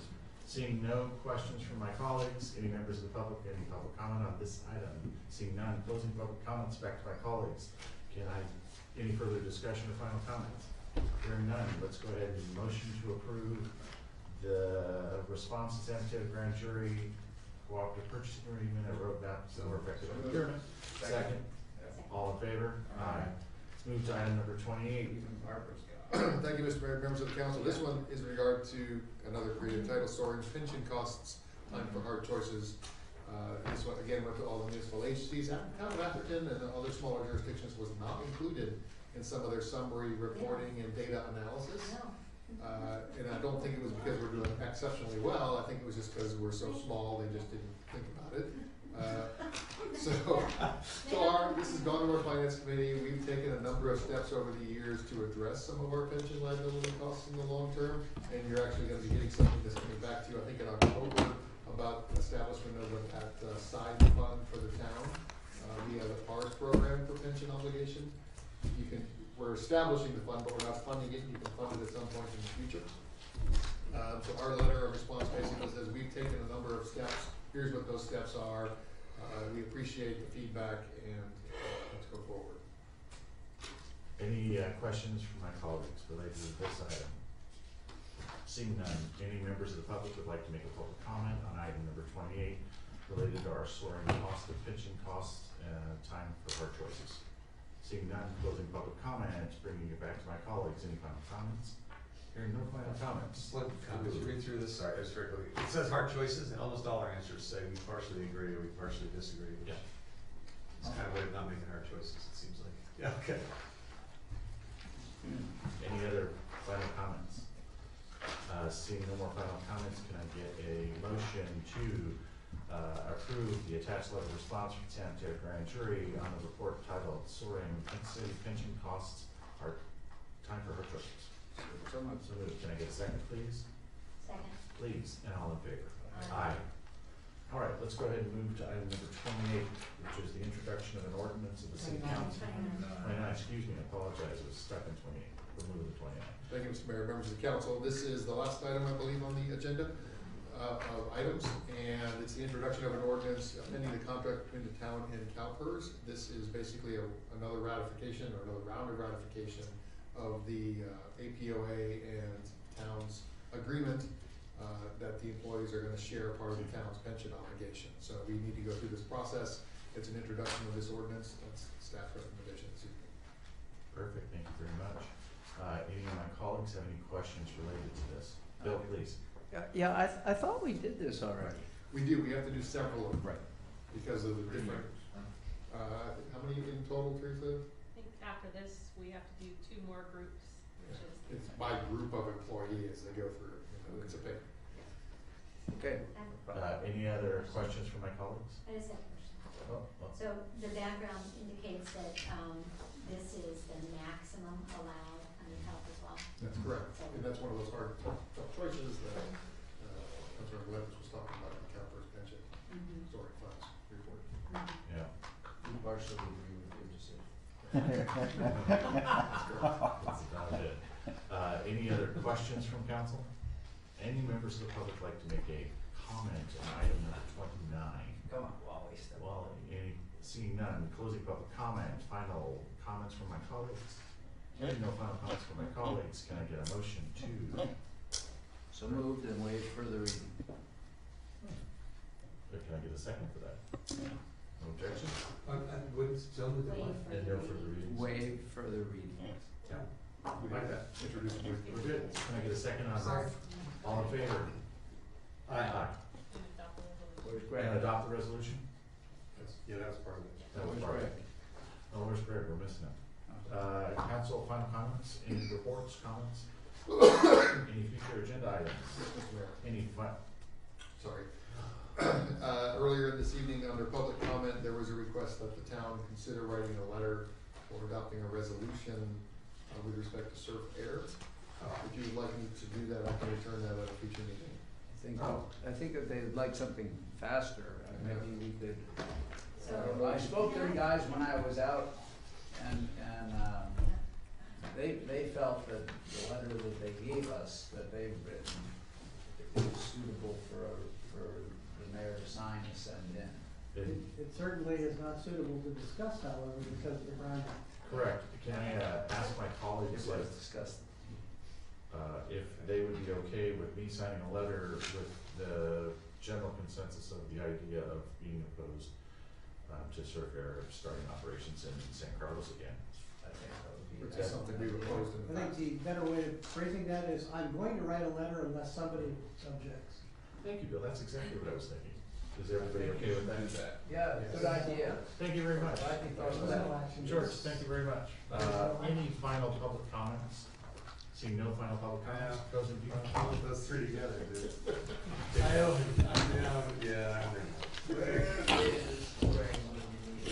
I was feeling good. Bad. Hey, Mike, did you lose the? Thank you, override? everybody. Wally, thank you. Yeah, I went over and it was under, but it's pretty close. All right, George. Yes.